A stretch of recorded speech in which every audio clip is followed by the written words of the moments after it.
and sort of take me from there, and then my daddy military service and how it started and where it went. Worked for 36 years for the experiment station. And he was with the station before World War II, where he was an artillery officer. Starting out, right after Pearl, he headed to Hawaii with the 24th Infantry Division, the 13th Field Artillery, the Flying Jackasses.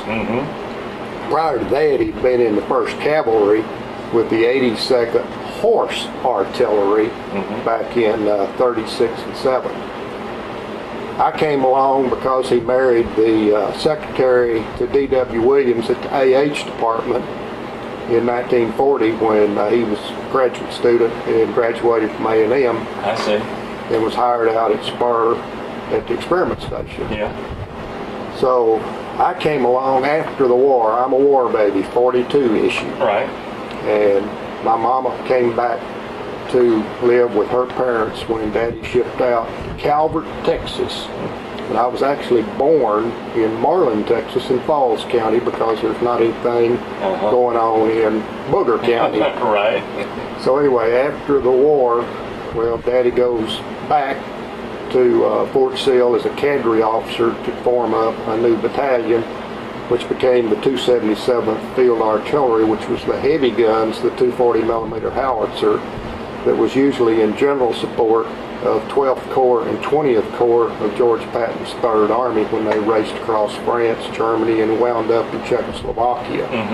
After that, they broke the artillery people up, and he went into the G5 section of 3rd Army, which was the civil affairs at Kronach, Germany, where he was agricultural officer handling food distribution and supplies, and trying to get the German livestock economy back up and running. He was a research livestock feeds and nutrition. He was a nutritionist. So anyway, growing up, we're a ranch family. Yeah. And he worked as a cowboy and all that. So I mean, he was in his climb right down when he got to that. So I was born in 42, and my sister came along in 44. Just before Daddy left England, going in with Patton at Utah Beach, and then the race across southern France, and the story of the 3rd Army. Yeah. I have heard that story, lived that story, and we used to watch slides that he'd show, and that's part of what this record of mine activity. Oh, Raymond Schultz was in the 3rd Army. He was, yes. Yeah, he was with Patton, or that was his story. So, yeah. So the information that was just passed on to me, some of it hereditarily, a lot of it through osmosis, just being around my dad, and the discipline, the way you fight a war from General Patton influenced me greatly as I finally got into the military. So you grew up in Calvert, is that right? No, I grew up in Spur, Texas. That's out in West Texas, about 70 miles from Lubbock down under the Cap in Dickens County. Right. Where part of the county is up on the top there at McAdoo, and you know where Silver Falls is. Well, we're back east from the White River Canyon in the cow-calf country there in Dickens County. I went to school my whole career from start to finish in Spur, Texas, and graduated, I will say, in the upper half of my class. There were 61 seniors, which is the largest class in the history then, ever, or now that ever graduated from Spur High School, and I was number 30. That made the upper half. I'm upper half. Good thing there were 61 and not 59. That might have been a problem. Might have been a problem. At the time, A&M requirements, you had to be in the upper 3/4. I see. But I made they're proud to say, my academic prowess was demonstrated as being greatly deficient when I got to Texas A&M. So you were a fish at A&M in what 1961. Hurricane Carla blew in from the coast going east to west, and we came down from West Texas going west to east. We met the wind somewhere along about Comanche, and it got real serious. It got real serious when we got to about Temple and Caldwell. And by the time we got to Aggie Land, it was wet. Yeah. It was wet. Yeah. And this old boy coming out of the rolling plains in the drought of the 50s, there was water everywhere. So this had been the summer, what, August of 61, right? This you were was coming to school. September. September 61. September 61, and I joined the fish class, 113 of us in the Fighting Texas Aggie Band. You were in the band? I'm in the band What you all play? the way, and I played the drums. I am the bass drum for 4 years with Lieutenant Colonel E.B. Adams. Is that right? The band Did you play the bass or snare? The bass Just drum. I played Okay. both, but in the Aggie Band, I played the bass drum. I played snare drum and bass drum in my high school band. Oh, really? Well, you know what I'm talking about. Yeah, absolutely. The Aggie Band, of course, is called the Pulse of the Spirit of Aggie Land. Right. Well, I'm the heartbeat Yes, of right. the pulse Boom, boom. of the Spirit of Aggie Land. That's right. And I still participate with the Texas Aggie Band Association Good. and perform when we march. When you do your And I was on the field in '94 when we had 1,000 of us out there. And Mr. Jernigan, the class of 56, Had the heart attack. had the heart attack. I was in the press box. About 4 ranks up in front of me. I was in the press box, and then very fortunately, a year later, I was on the field doing the radio, and I guess a couple of years later, whatever it was, and interviewed him. Right, he came back. He Came back and I interviewed him, and He made it. he made it back. That He's was a little bit impaired, but he made it. I'll never forget that. Boy, right in the middle of the field, there's We were getting ready on that counter march. We were coming up to form the shaft of the T. yeah, The Aggie Band bases were going to form the base of Yeah. the T Yeah. with our bases, and the Fighting Texas Aggie Band was going to form the crossbar at the top on the north end of Kyle Field. Yeah. And we were going to have the Fighting Texas Aggie Band and what I call the old man's band, Right. 1,000 of us in the T shaft, and we were going to do a rolling counter march. yeah. And I think Kyle Field would have gone completely berserk. Yeah. But the silence was dead. Oh, I know. I'll never forget that, And that because all of a sudden gang- everything that- stopped and everybody looked down, and there were paramedics on top of him working his chest. The first man that went down on him was Fish Gill, class of '66. He's a pediatrician. And Dr. Gill was in the rank right behind Mr. Jernigan. And when he fell, Ellis went right down on him, and that's what kept him going. Yeah. Yeah. And then, of course, the paramedics, the A&M paramedics that started, yeah. and the police came and broke the formation where we were, right down the drum rank, Right. and we had to step back to let the ambulance Right. come on the field. Yeah, yeah, But I remember that. that was some kind of a day. So, real go with quick, your- administratively, how much time do you have here? Oh no, we're I've we're got fine. until 3:30. Oh well, I don't have I that- wiped it out. I don't have that much time. But go ahead. So anyway, keep on I get to going. Aggie Land and I fight through the fish year, and I'm just not real academically astute. Right. So we have a little problem.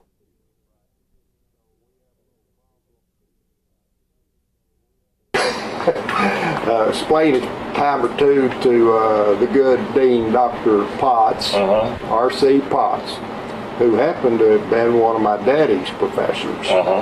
And he put me on ScoPro and allowed me to continue my sophomore experience down here. And I didn't do too well that fall either. And he called me in and says, Mr. Marion, you're just not a chip off the old block, are you? Daddy was a kind of student in chemistry, biology, nutritional science stuff, but he made one D, and that was in economics. And I'm an ag eco guy. Yeah. Well, I can't claim too much in the science part, the biology and the chemistry. I got through it, but it was a hassle. Yeah. Dr. Potts told me, said, I will arrange for you to go to any college you want to in Texas. But if you don't get yourself in shape, says, I don't want you to ever darken my door again. And and I like broke down. I said, Dr. Potts, I can't go home and tell Daddy I flopped out. Yeah. And he got a stern look on his face, and he looked up at me and says, I'm going to give you one more time. But if you don't get that GPA up to a 100, you're out of here and don't ever darken my door again. So my second semester sophomore, I went back to my academic advisor and I said, man, we got serious problems here. I said, I can't take that stuff that's usually supposed to be taken this semester. I got to take stuff I know I can handle.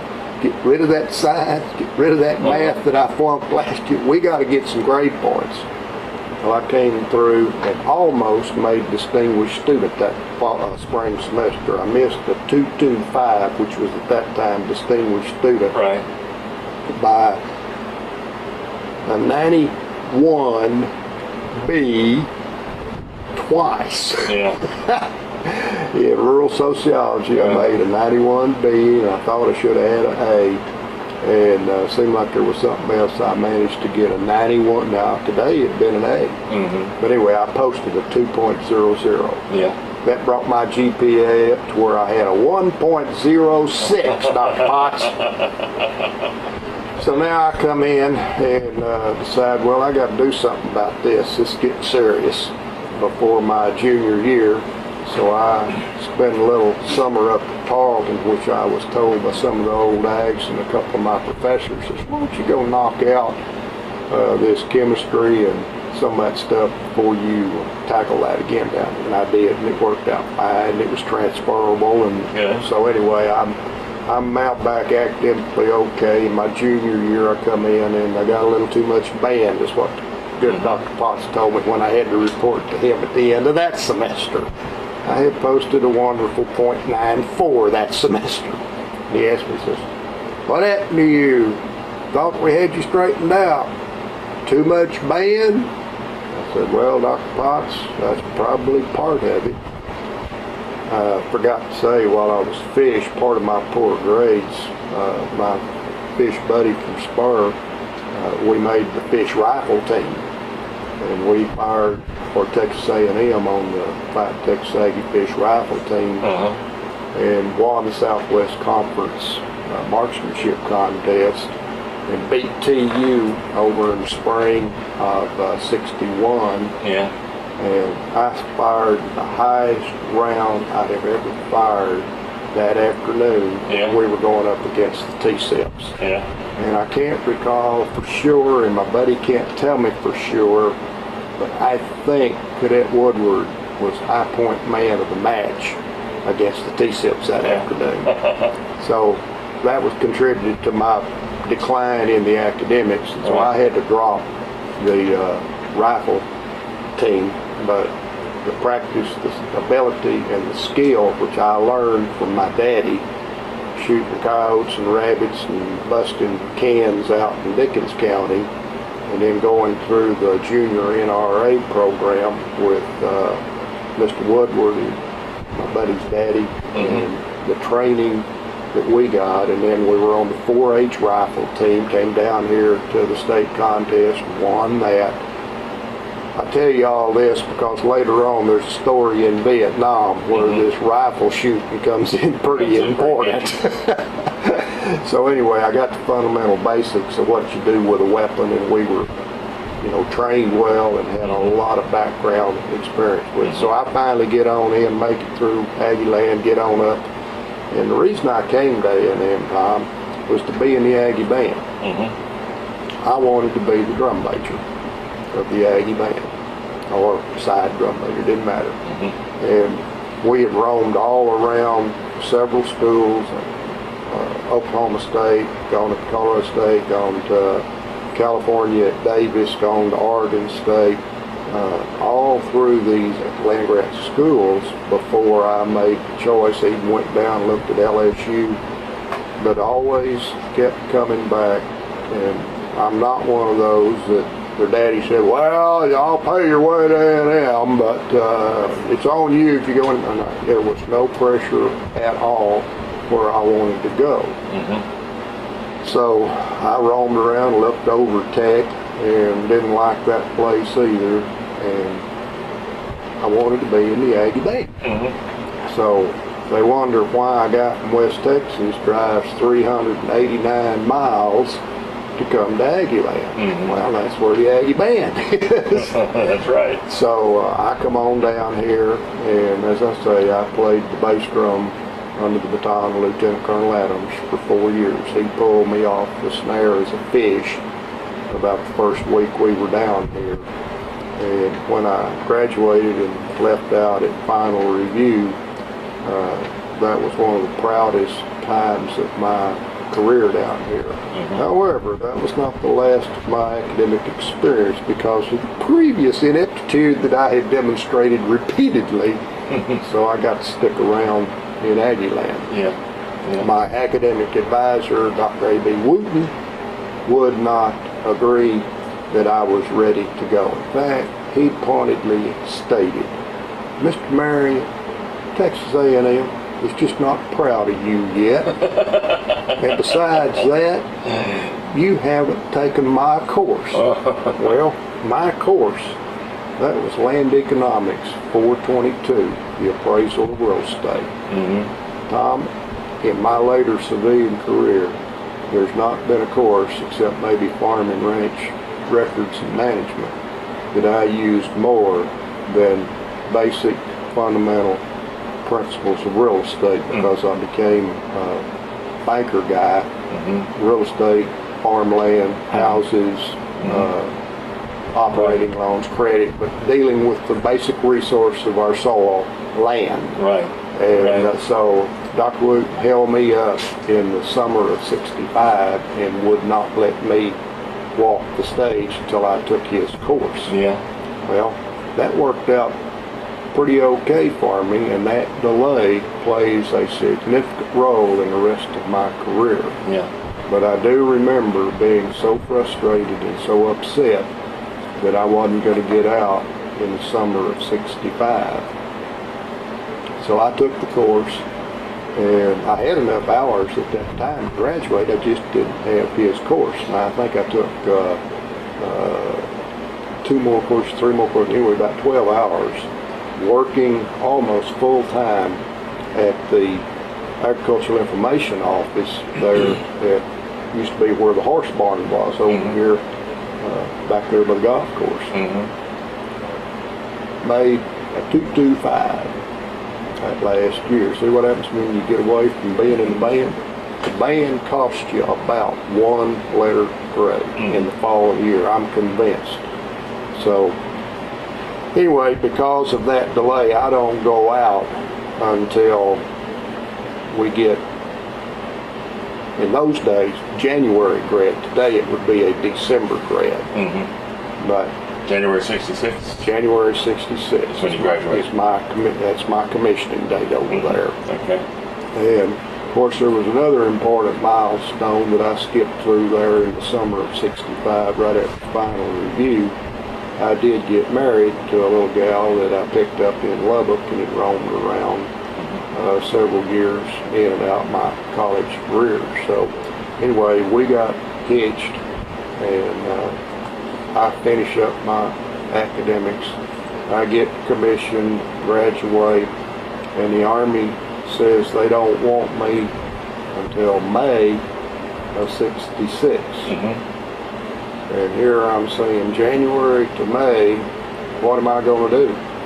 Well, at that time they were constructing the White River Dam there on White River out there in Crosby County. And my dad had talked to Mr. O'Brien, who was the manager going to be of the White River Authority. And if all else failed down here, they were going to let me dig ditches and motivate a D-ring scoop or something out there at the White River construction project.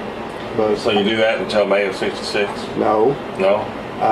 We were living here in College Station, and I had made a hand over here at the Ag Information Office, and when this started happening, why he told me, says, I'll take you on, but I can't take you on as a full-time employee, but I'll put you on for about 30 or 35 hours, and I'll rate, he's giving me, I think I was making $1 an hour. That was kind of the wages then. He said, I'll raise you to $1 a quarter, but I can't give you full-time, you still have to be part-time. And I says, done. Well, then I start talking to my academic advisor, this is before I graduated in December, trying to find a job. And jobs are kind of, you know, pilfering around here and there and yonder. But in the summer of '65, I had taken the graduate record exam.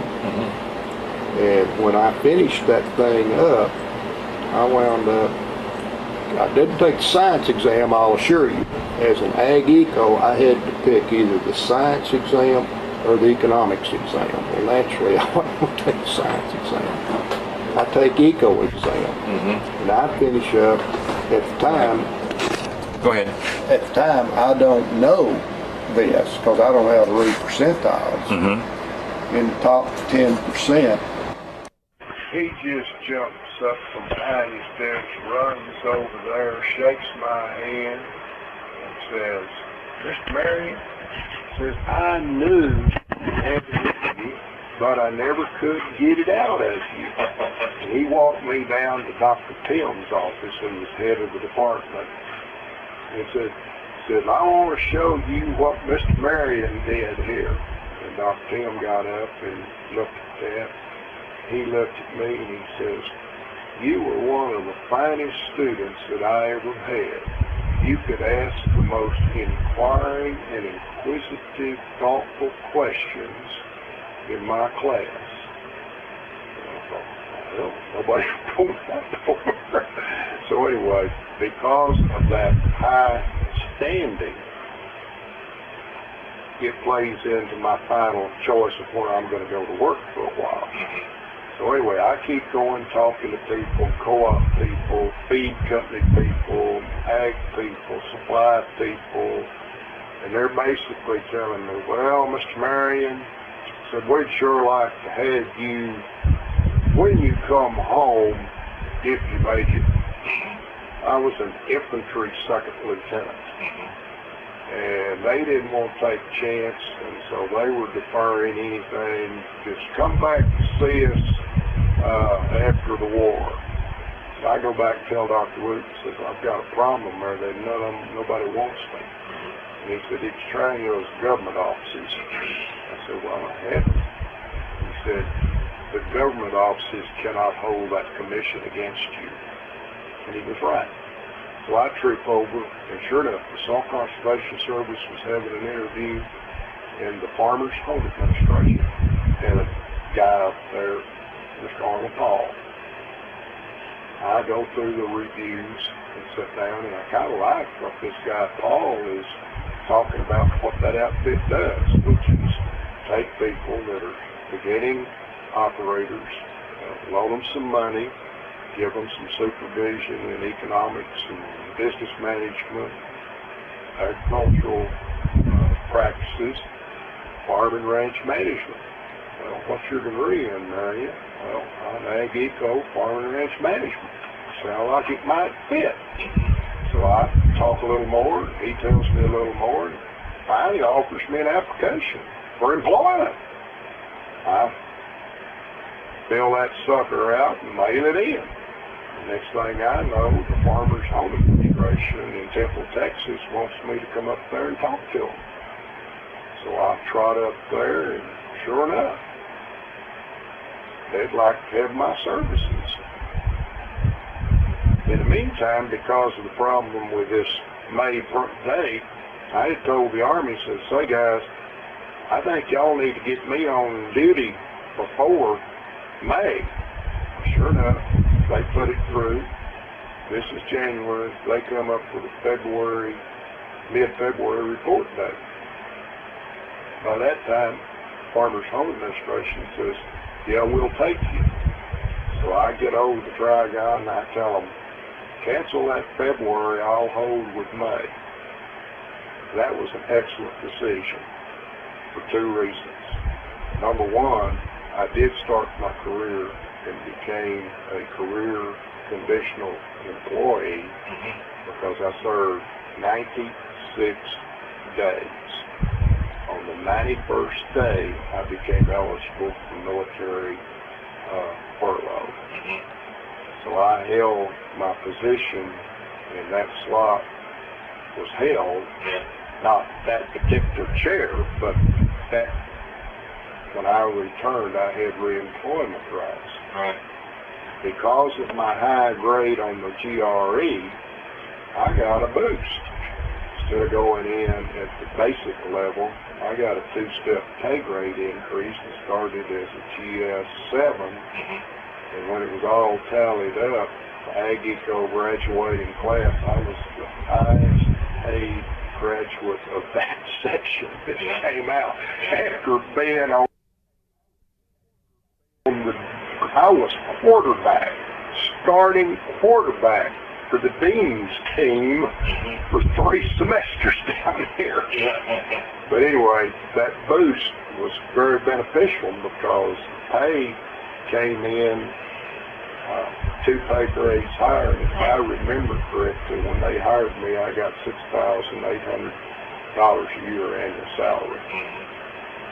But that job retention and that furlough kept me on the payroll. I went out to Level End, Texas. I graduated and was commissioned, actually signed the swearing in on Friday, but graduated on Saturday. The housing section was not available till Monday. We unloaded, we were living over here at D8W College View. We moved out on Monday, drove to Lubbock on Tuesday, and I walked into the Farmers Home Administration office in Hockley County about 2:30 in the afternoon on Wednesday morning just to check the place out and see what kind of dress I was supposed to show up in the next morning, and reported in there to Mr. Horace Gilmore, class of 1932. And he was mighty glad to see me because they needed some help. And I pulled the wagon there for him and was an assistant county supervisor for 96 days. And he kept me in the promotion slot each year. When the review came up, he gave me satisfactory and promote, satisfactory and promote. The pay, the step increase, what I'm talking about, not the grade level. So every year that I was away, I got a pay increase for being on military department, or furlough is what it was. The Army said, if you go to Europe, I had a 2-year commitment. So that's fine, but you can't take your wife at Army expense. But if you'll volunteer indefinite, we'll take you. Captain Lawrence, Major Bolte back here in the ROTC section, Bolte when I was a sophomore and Captain Lawrence when I was a junior, had persuaded me that the infantry was the place to be. And the assignment you wanted was Germany. That was the place. And that you got faster promotions if you were infantry, but the duty was just wonderful in Germany. So I says, well, okay, volunteer indefinite, because at that time I hadn't really made up my mind what I thought about this Army, and I was considering military career. Got over there, well, went to Fort Benning, and this is where this delay comes in. My class started in May. The classes that started before that, every one of them, the infantry class, went to the 198th and the 199th Light Infantry Brigade. Just as soon as they finished basic infantry training, they went to Fort Polk, Louisiana, and as soon as they finished organizational and battalion training, they loaded them, and those guys went in 66 and 67, they were in Vietnam.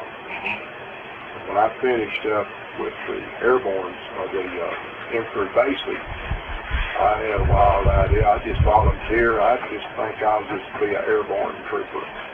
I'd heard about the 82nd Airborne, and I knew about the 101st Screaming Eagles, and being around Fort Benning, I just decided that some of my instructors and NCOs here at A&M had been airborne, and I just decided that just believe I'll try that. So I volunteered to do that and get accepted. It turns out that shaved tails are real popular with those airborne NCOs that are doing the training. They kind of like special deals for us. And I'm not talking about the field grade deal either, because you are subordinate to that sergeant when you're airborne platoon. I don't care what you got on that collar. We call them the black cap. They run around with the black caps there in training. And they run us all over that darn post. And I mean, it's July, and it's hot, and June, July. And we're hoping for the red flag to go up. That means the training gets to kind of slow down a little bit. So anyway, I finally get through and make it, and they put me through the airborne training, 3 weeks of it. I make the qualifying jumps. The 4th jump was the equipment jump. Was this at Fort Polk or Fort Benning? Fort Benning. Benning School for Boys, the infantry school. That's where our branch school. That's where we call it. That's our alma mater. Right. We've got a little song that I can't sing, but that's about the Chattahoochee and Benning. So anyway, the 4th jump is the equipment jump. Yeah. And I come out. I come out and didn't execute the parachute landing fall just real good, and I jammed my left hip and monkey up my knee just a little bit. I've got a pretty good little hurt on me. But next morning, we're going for that 5th jump. You don't make that 5th jump, you get to start all over again at week 1. So this lieutenant decides, guess what? I don't care, you're going up. Sure enough, we do, I do, and I make darn sure that I got both feet together, everything squared away, and I get a good gentle wind, and I get an excellent down, and just, I landed almost like these guys that do the flyable, guidable parachutes now. Now the Army T-10, that just kind of slows the descent. The first jump was the exciting one though. You don't know whether you got it in you to do it. And they load us up, and we're out there on the runway getting ready to go, and I jumped out of the C-119 flying boxcars with the I think it's the Kentucky National Guard that was flying us that day. Well, in a stick, there's 13 of you. And I was number 12. And Lieutenant Piper was number 13, 2 shaved tails. They put the troops in front. Now, on that jump, at jump school, they will not throw you out of the plane. You've got to jump yourself. They're not the black cap, the jump master will not throw you out of the plane. So we stand up, hook up, get ready to go. Green light's coming on. We're shuffling to the door. First jump, and it's a little bit slow. So the first 11 get out the door, and I get in the door, and out I go. And then, oh my gosh, I look down, and we have passed over the drop zone. I am now over those beautiful trees in Georgia. And the drop zone is back over here behind me.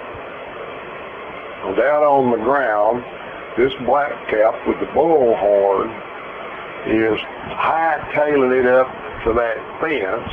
And I see this ambulance starting to move towards that fence. He's down there. Oh, and a deep sweep. Well, what that means is you climb the risers, go up the riggings, and, you know, get a hold of it. Well, I climbed the risers, the riggings, and I got a hold of the bottom of the canopy. Pull that canopy down, which then gives you a real good angle, but you're increasing rapidly the rate of descent when you do that. So, but I'm going for the drop zone. I don't want my first to come down through trees.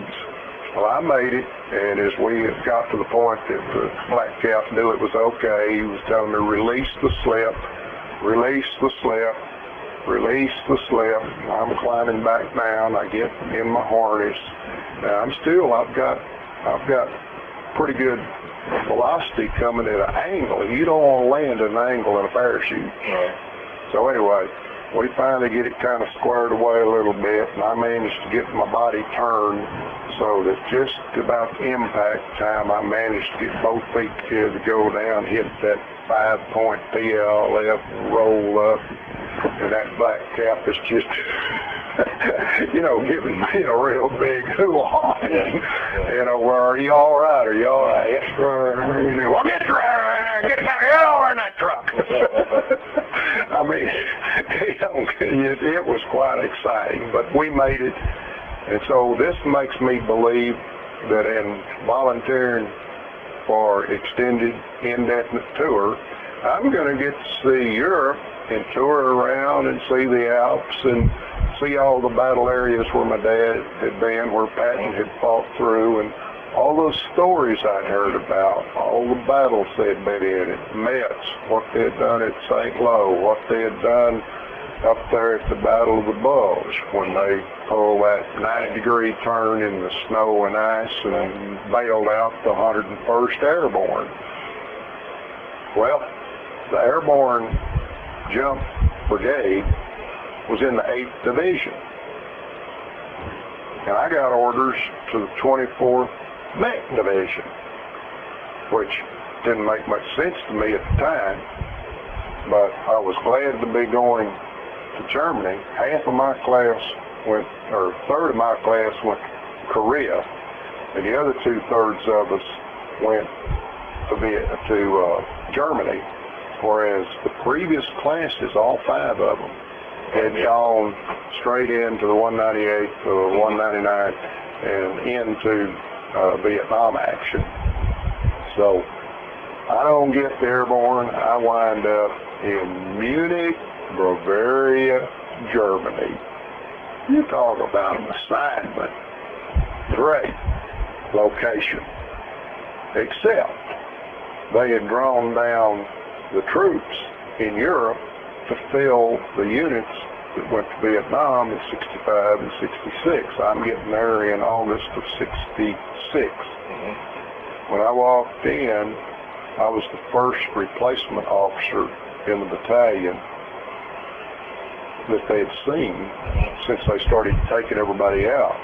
There were no captains, there were no E8s, a few E7s, mostly E6 staff sergeants, acting sergeants, but out of an infantry battalion you should have 32 officers. I was number 13.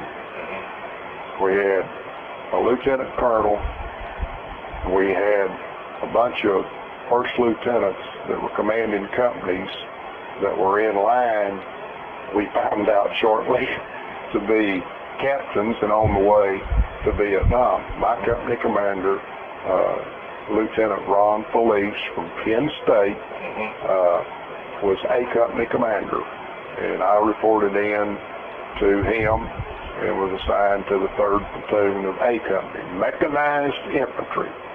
Back to A&M, Captain Lorms had told me, said, if you can make it leading mechanized infantry, you can do any job in the Army. So yes, I was disappointed I didn't go to the 8th Division Airborne Brigade, but again, I was pleased with Munich, Germany, and I was delighted as time played out to be A Company, 2nd of 21st Infantry, which is the old Task Force Smith 21st Infantry from Korea. And as it happens, I've got some sergeants that were in Task Force Smith that are back in 21st Infantry. I had 3 NCOs that had already been to Vietnam and were back in Germany.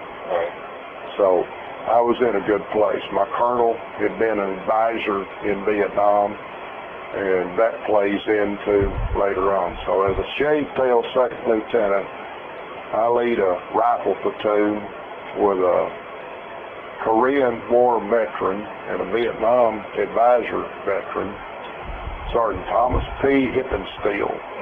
He was a SFC, Sergeant First Class. He also was a Marine first and walked out at Chosin. So Sergeant Hippensteel was one squared away, tactical, sound platoon sergeant, and he made me the officer and the platoon leader that I became.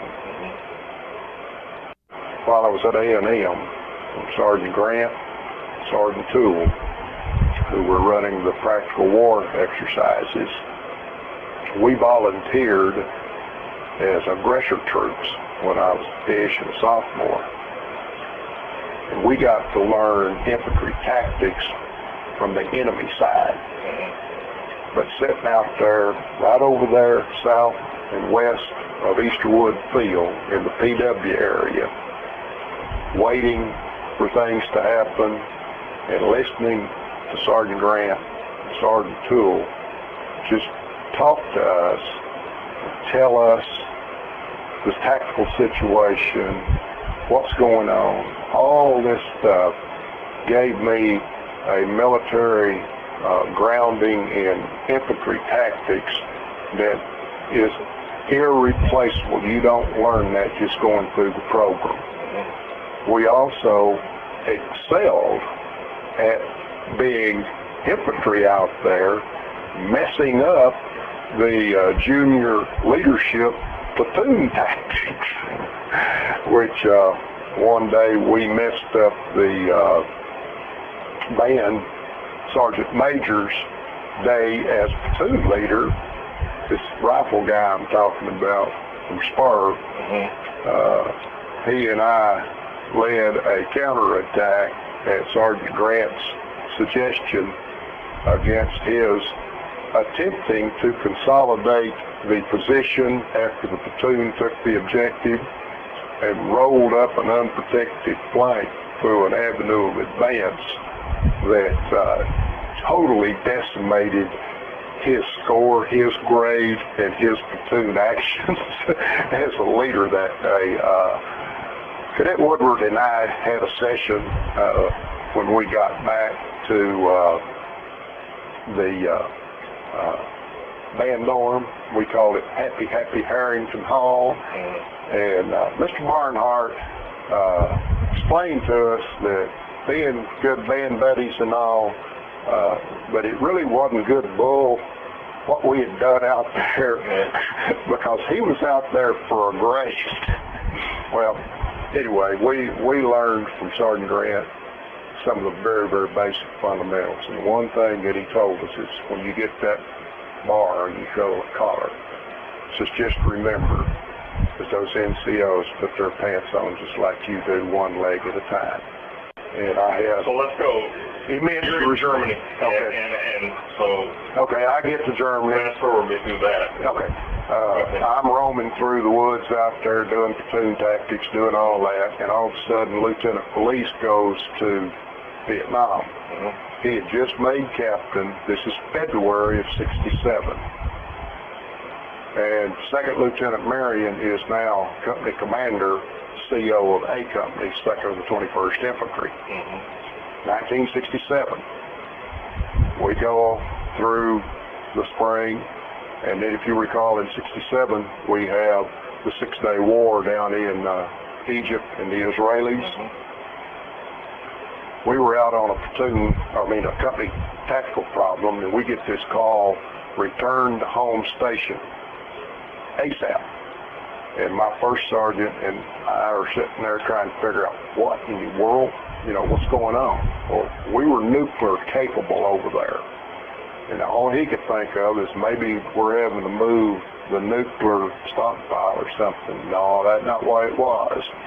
We get back, and I report to my colonel, Lieutenant Colonel Harry W. French, and he says, Lieutenant Marion, I need you to get all of your TO&E deficiencies, all men that you're short, get me a list.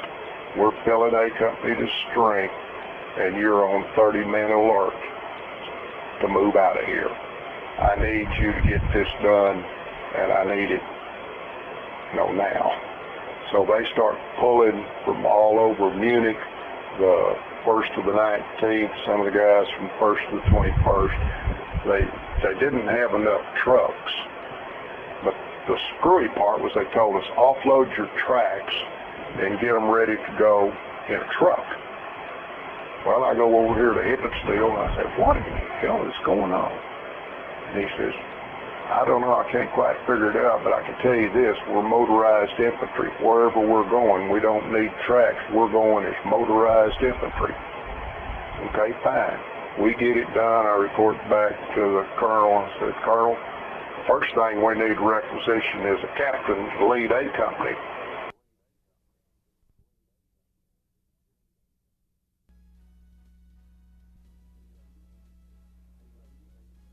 He looked at me and said, David, you're A company commander, now get your butt up there and get that thing done.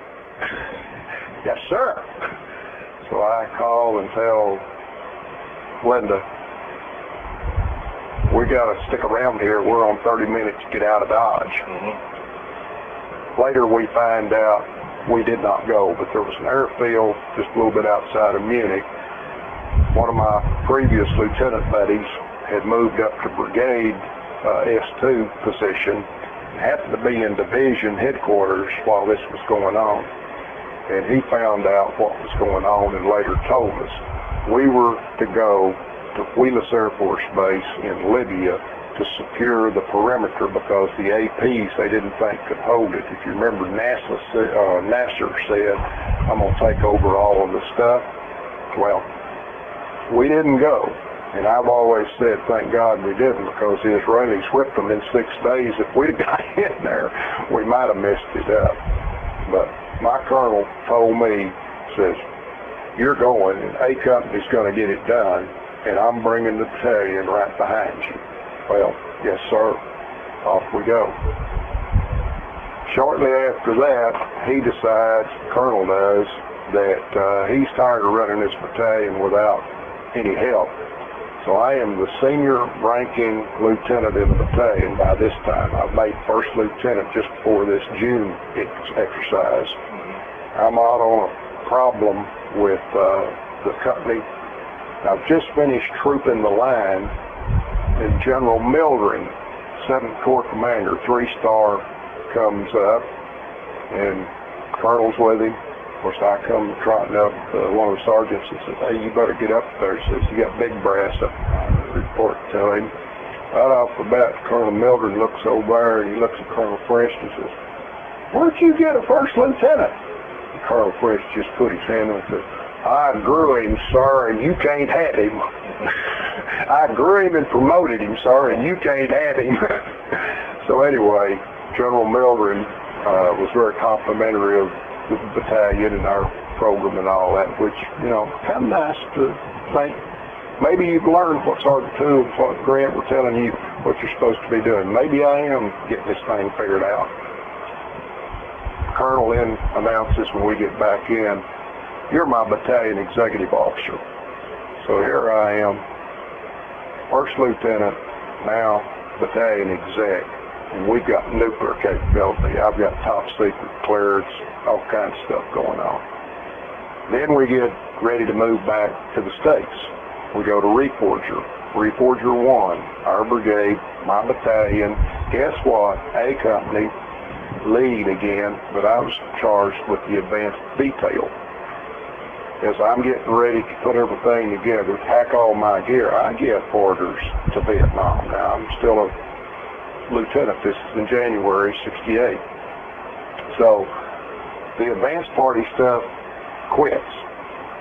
The one thing that stuck in my mind, though, is when I got the orders, the colonel told me that he'd been an advisor over there earlier in '65, I think, or '64.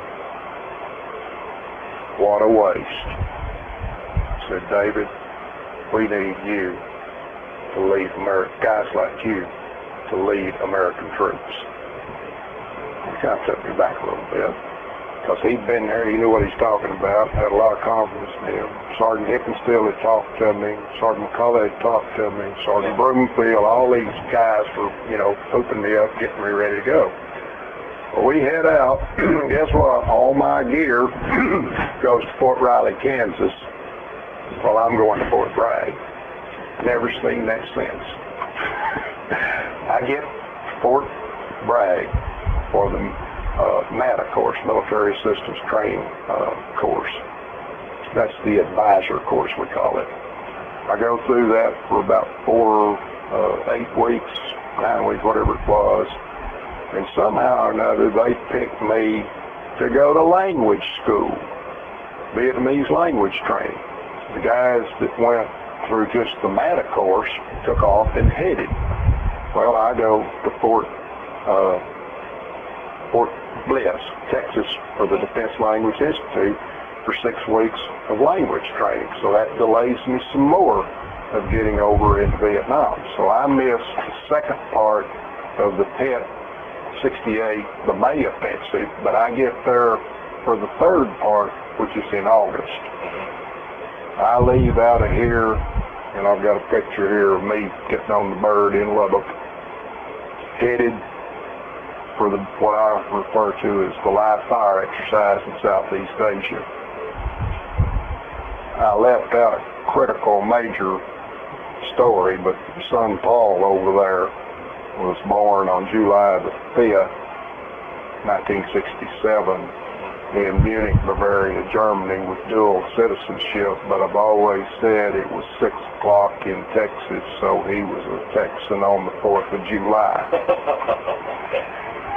Anyway, Paul, we have this young son, and I leave him at age 1 in August. I leave August the 2nd in Lubbock. I go to Oakland Terminal. They process us, they mess with us, and they float us out of there about 1:30 or 2 o'clock in the morning out, and we're heading over to the Pacific. I arrive, fly past the international date line, and arrive Vietnam, Ton Son, Saigon, 4 August 1968. Report in to MACV. They give us their briefing, give us the quick run through the chute. We go back over to Copla Compound, which is the old MACV headquarters before Ton Son was established and built up as the Pentagon East. Spend the night at Copla, talk to some of the people that are transiting going out. You're just soaking it up as a sponge, because we've been sitting back here in the States watching the TVs.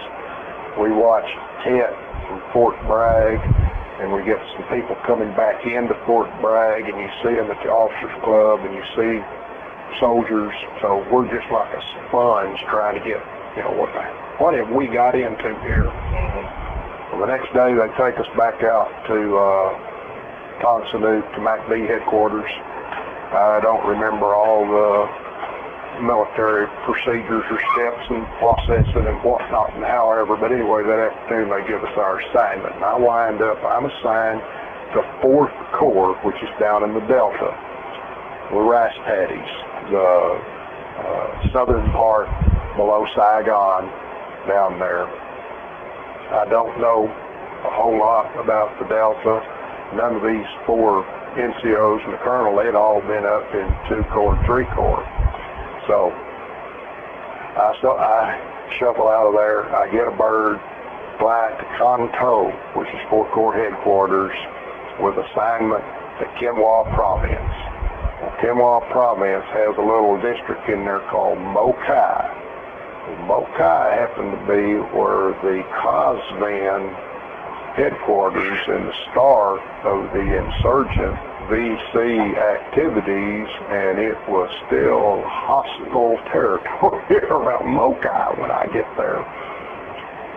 So I'm hearing these stories, and I'm hearing Quinhua Province. Sure enough, that's where I go. Well, Quinhua Province is on the South China Sea, bounded and bordered by 2 great big rivers, Hamlong River on the north and the Cochin River on the south. I get there, report in, and retired Colonel Albert J. Kotzebue, class of 45, is the province senior advisor, retired Army Colonel, civilian province senior advisor. We had Lieutenant Colonel Dudley, who was the senior military province advisor. So I report in, and Colonel Dudley says, I think it'd be a good idea. We're going to send you up to Truck Gang for a couple of weeks, break you in. And we got a real good major up there, Major Saunders. And Major Saunders was 1 squared away infantry officer. We had Master Sergeant Huddleston up there, was the team sergeant. And we had Captain, just dropped it, Kobe, I believe his name, had a senior, been there several months, is the deputy district advisor. So they want to send me up to Truck Gang, which is a fairly pacified area, but a real good operating, functioning district team. And a district advisor team has not only military affairs, combat operations, supply, tactics, all of that, but you have governmental responsibilities, civil affairs, police, medical, school. The district chief is about like a county judge in Texas, plus he's the military commander of the regional forces and the popular forces within that district. So you wear 2 hats when you're an advisor in a district, because your counterpart wears 2 hats. Right. So I get up there, and I'm following these guys around, just watching. They're briefing me, telling me the lay of the land, a little bit how province works, how the province headquarters team works, and our relationship and all that. So I'm there for about a day, maybe 2, and I don't recall, when Major Saunders takes me out. We go through a little, what we call a walk in the sun, where they don't expect anything and not any particular, but just to watch and be there, observe how he and the district chief interact on a military sweep. Next day, he assigns me to Sergeant Huddleston, and we're going to make another sweep down north of Ben Tre. Ben Tre, by the way, is the city that famous major, while we were in Fort Bragg on TV, states we had to destroy the city to save it. Okay? We remember that from the TV.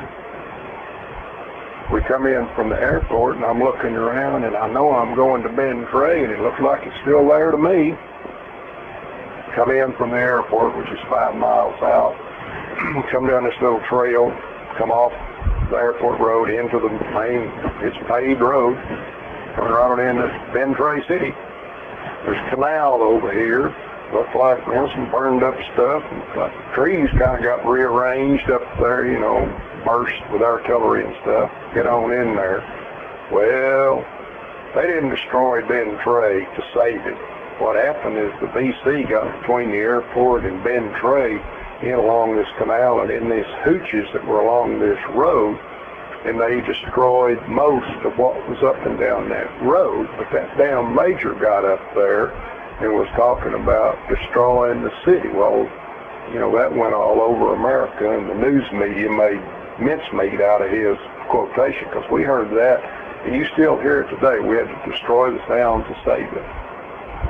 Well, we're going north of that airport. We're going out where this supposed we had to destroy it, save it, took place back in February, and there's still hostiles out there, because every night they're shooting artillery. We're seeing tracers.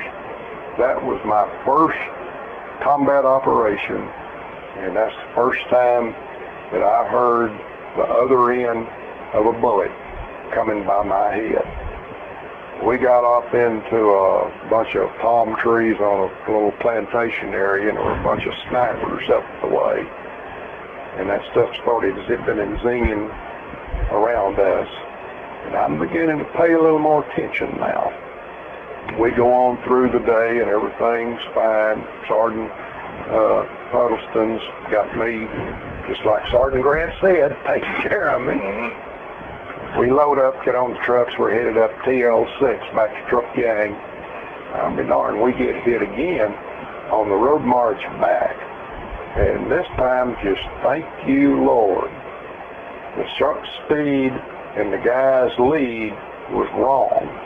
Because on that deuce and a half, since I'm an officer, Sergeant Huddleston put me in the cab, and he was riding in the back with the RF troops.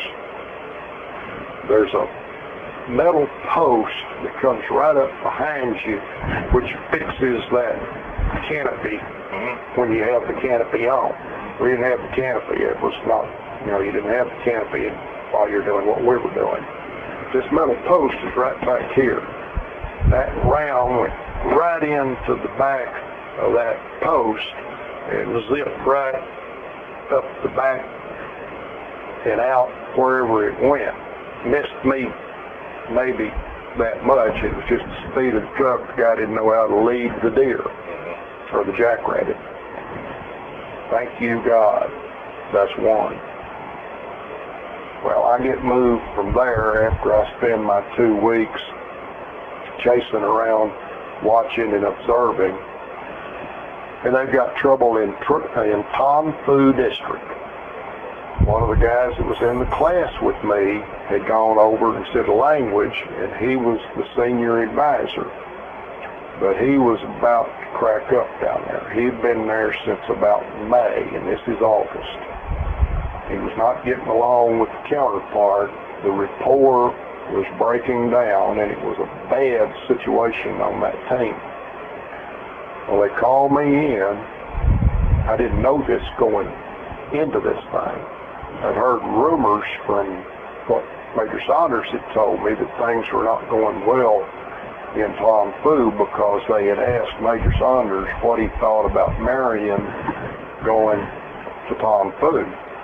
And they called me in. He recommended he can hack him.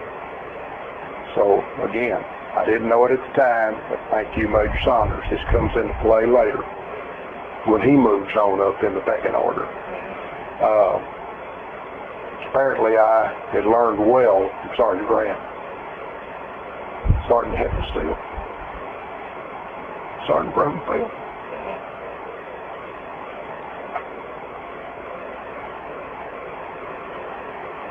Sergeant McDonough, Sergeant McCoskey. They made me. Right. They brought me out too. So anyway, I go in and report to Colonel Nunley. He tells me we're going to make you deputy advisor in Tom Phu. So we're not sure what circumstances down there. Says, seems like we've got a little problem with rapport. If you don't have rapport, gets over it, out of it. I mean, you're a 5-man team. Most Vietnamese don't like you. You like them to be dead. And I didn't know the problems. But I says, you know, send me. Okay, Colonel. You know, what am I talking about? Well, I don't want to go. Please, Mr. Custer. He gives me a quick briefing of the tactical. He gives me a little bit about the circumstances, and his closing remarks were, Captain,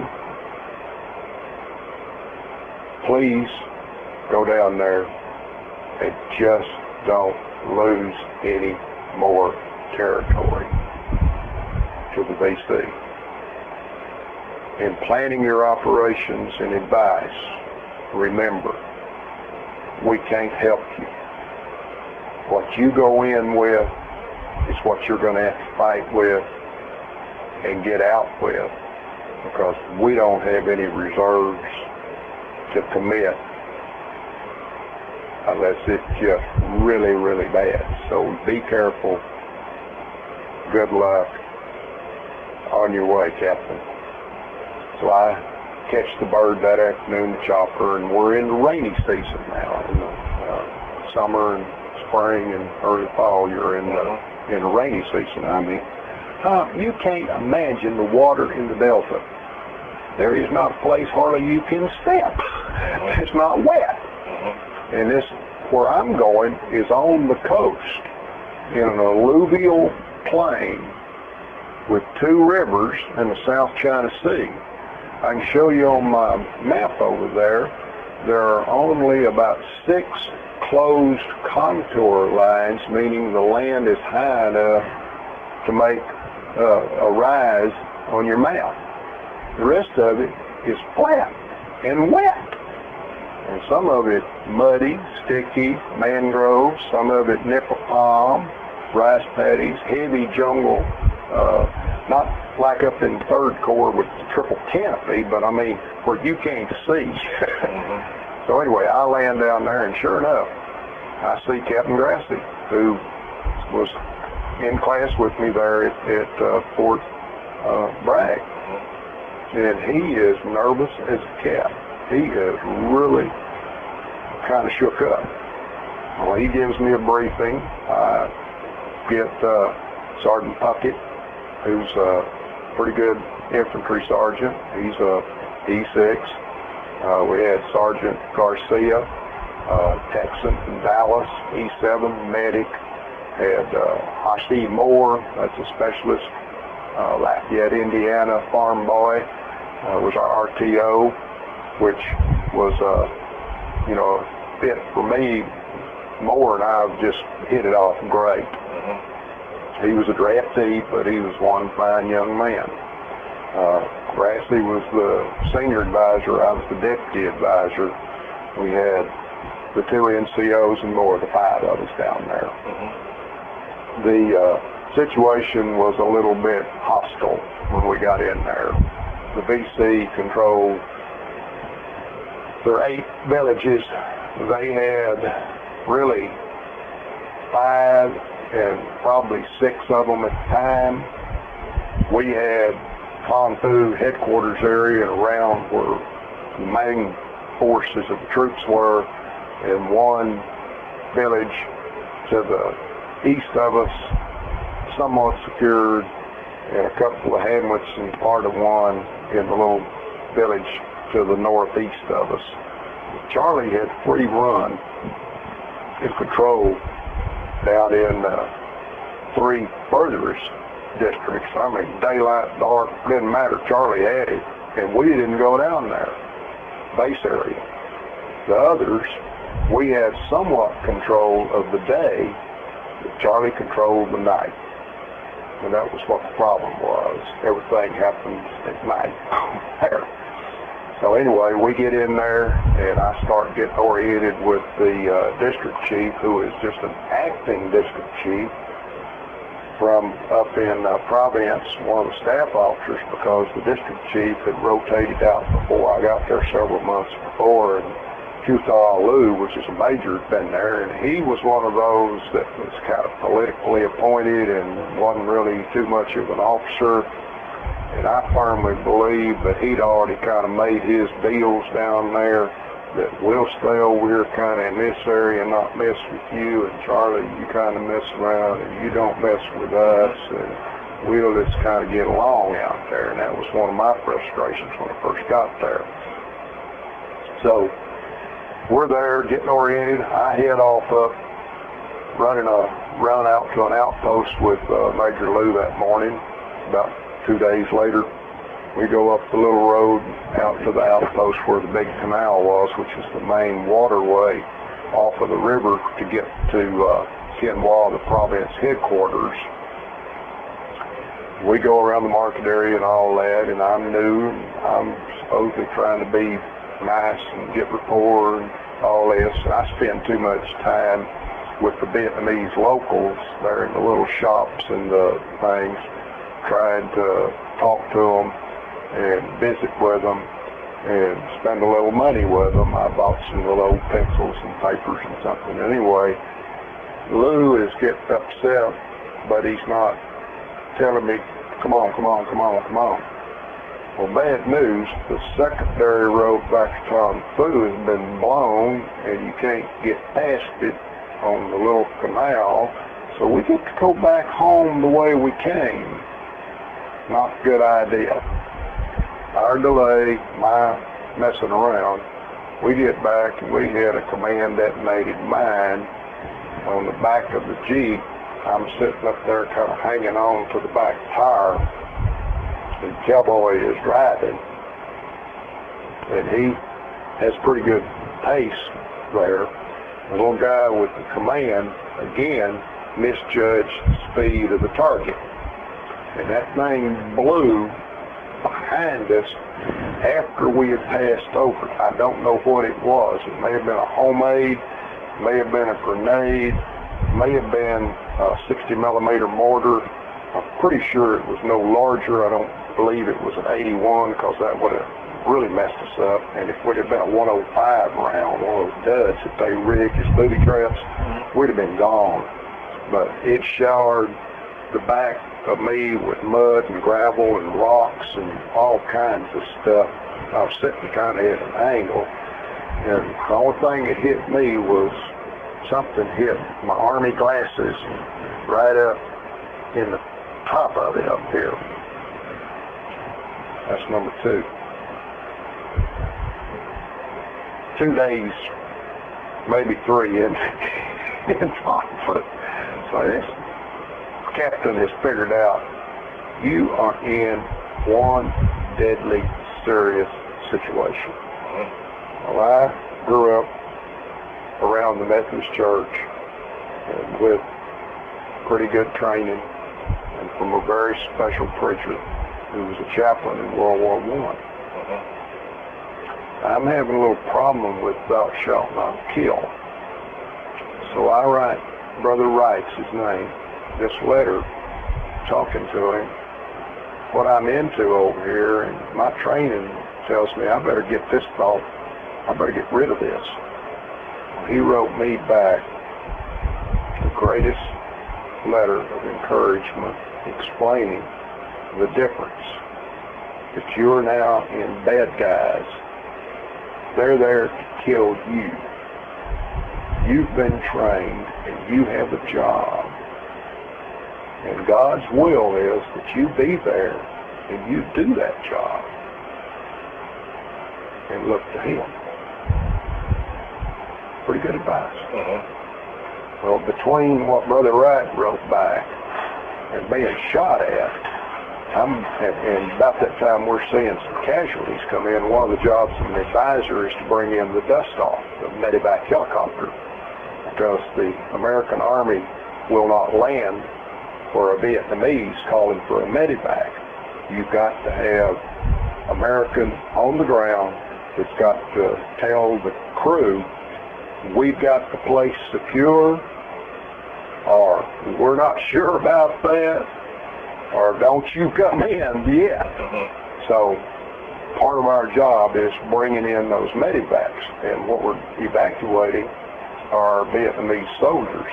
And 2nd Division headquarters is up at Dongtown, which is just across the river from Truc Gang, which is where I started out in that first couple of weeks. There's an Army hospital up there. And that's your first evac place when they haul you out. And we take the Vietnamese up there too, because, as I'm fond of saying, those are our guys. Those are my guys. So I'm seeing what war is, and we're seeing some KIAs as we're getting hit with sniping, rocket attacks. So anyway, situation deteriorates. Captain Brassey's not doing well. He's really getting shook. I mean, the stress, the constant attack, the losses, plus he and Lou were really not getting along at all. So they hauled him out of there.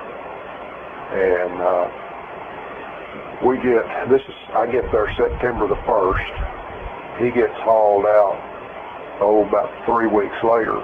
And they tell me that there's a major coming in. That's who's supposed to be there. You're supposed to have a major for the team senior advisor, supposed to have a captain there for the deputy, and you have the E7s and the radio operator. Sure enough, about a couple of weeks, 3, whatever it was, we get this major that comes down, and of course I'm all excited. We're finally gonna, get somebody down there.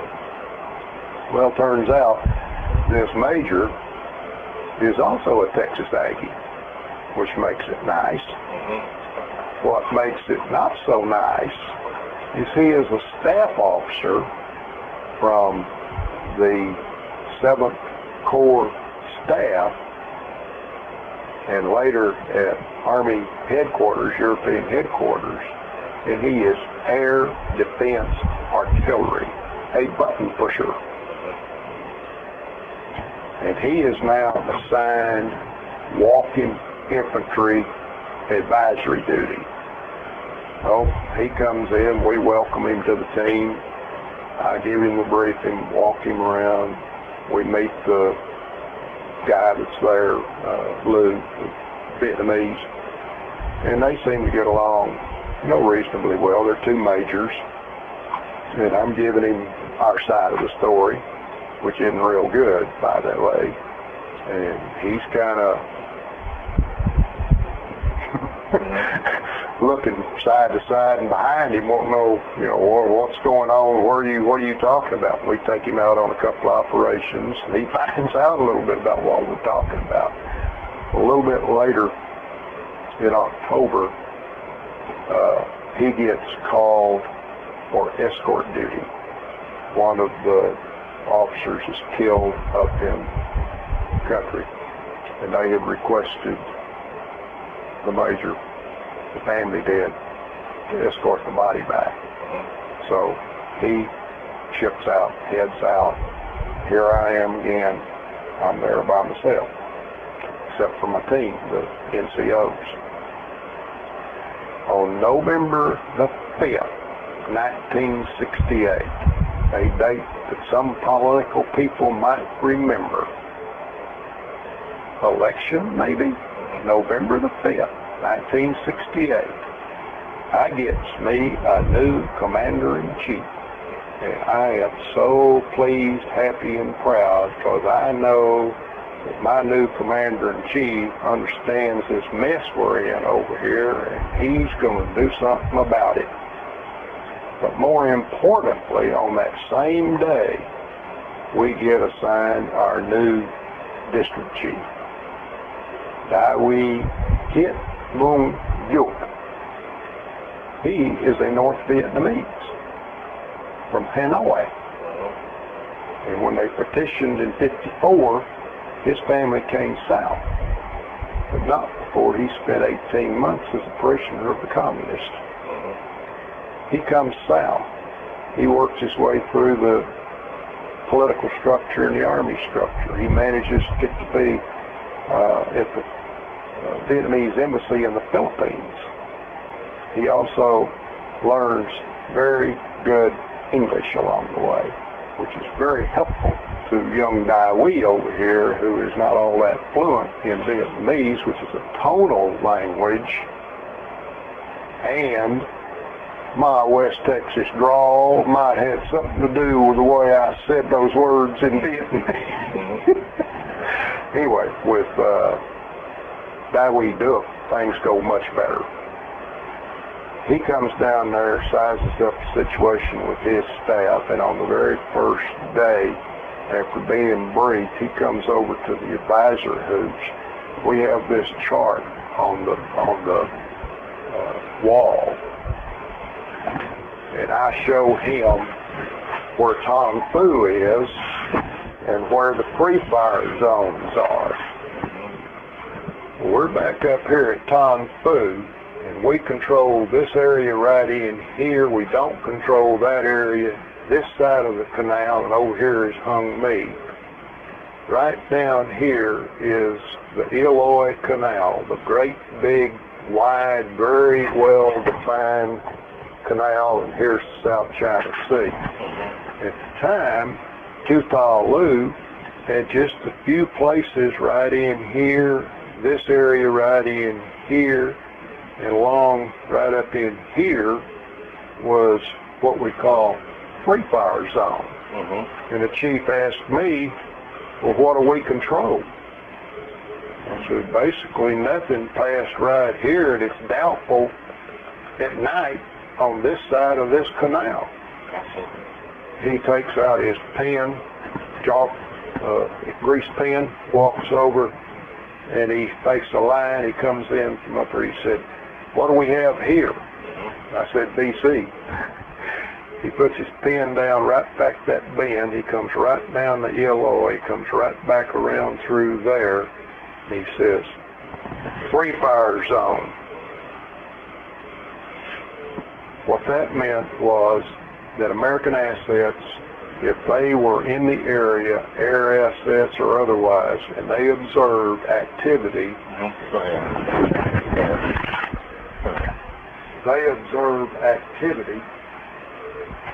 if they could take them under fire and engage them, they did not have to go through the long drawn-out Vietnamese clearance process of the outfit that can engage, calling back to the advisors. The advisors had to get the target position, understand the situation, run over to the Vietnamese, get the Vietnamese and find somebody that's got authority.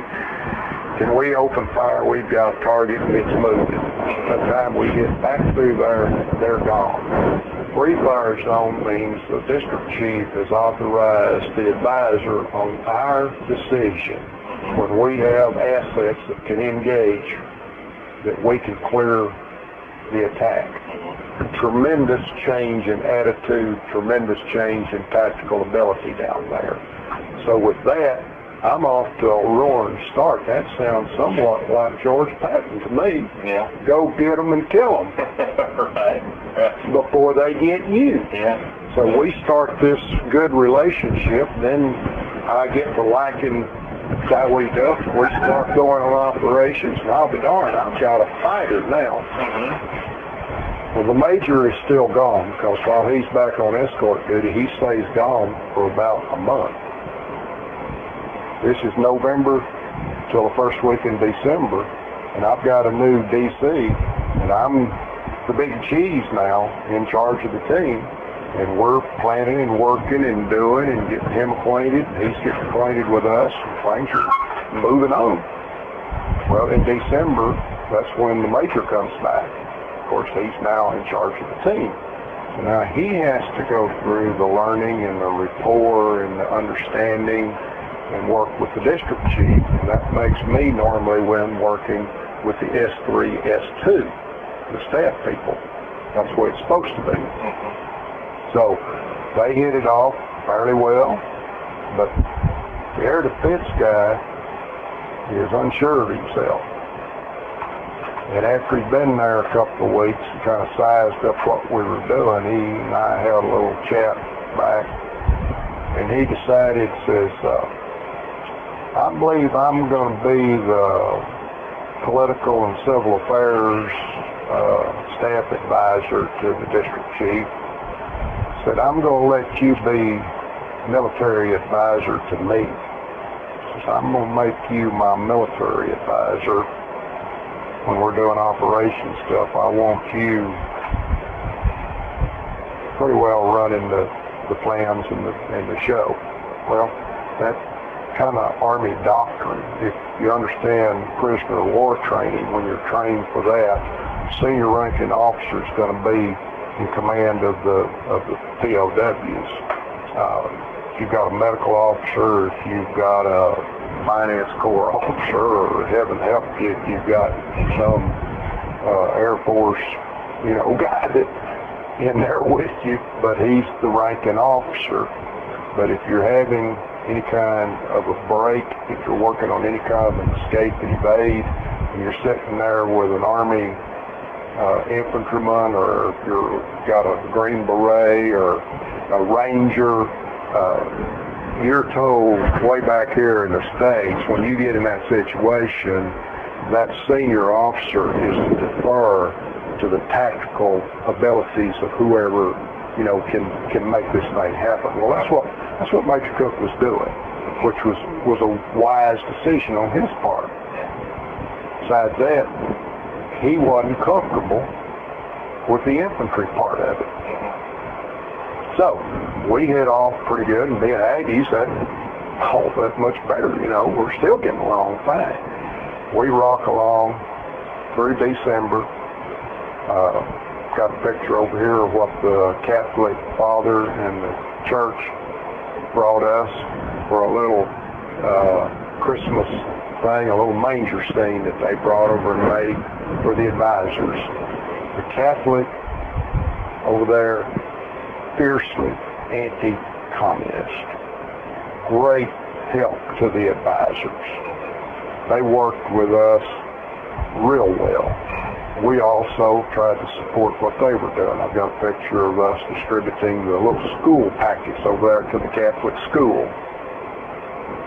Again, we were into school, hospital, police, administration, building roads, bridges, as well as the military activity of defense. But this new district chief was not going to sit there and take attack after attack after attack. And of course that fit right with what I understood. Push them back, get them away. Number one, get them out of mortar range. Number two, get them where they can't get at you before you can do something to them and intercept them with ambushes. Push them, push them.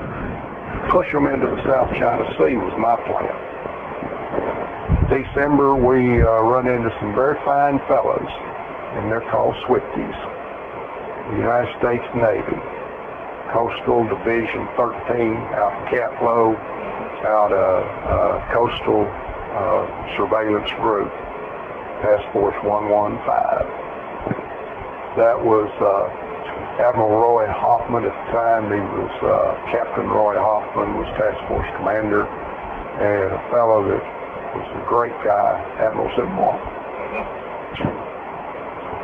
So we get this relationship that we start with these swift boat guys, and basically their job is to cut off the invasion routes, the infiltration routes, anything coming in from the sea. They're the close in. There's 3 barriers out, and they're the close coastal, and they had at that time 3 kilometers in the mouth of the river, 3 up river.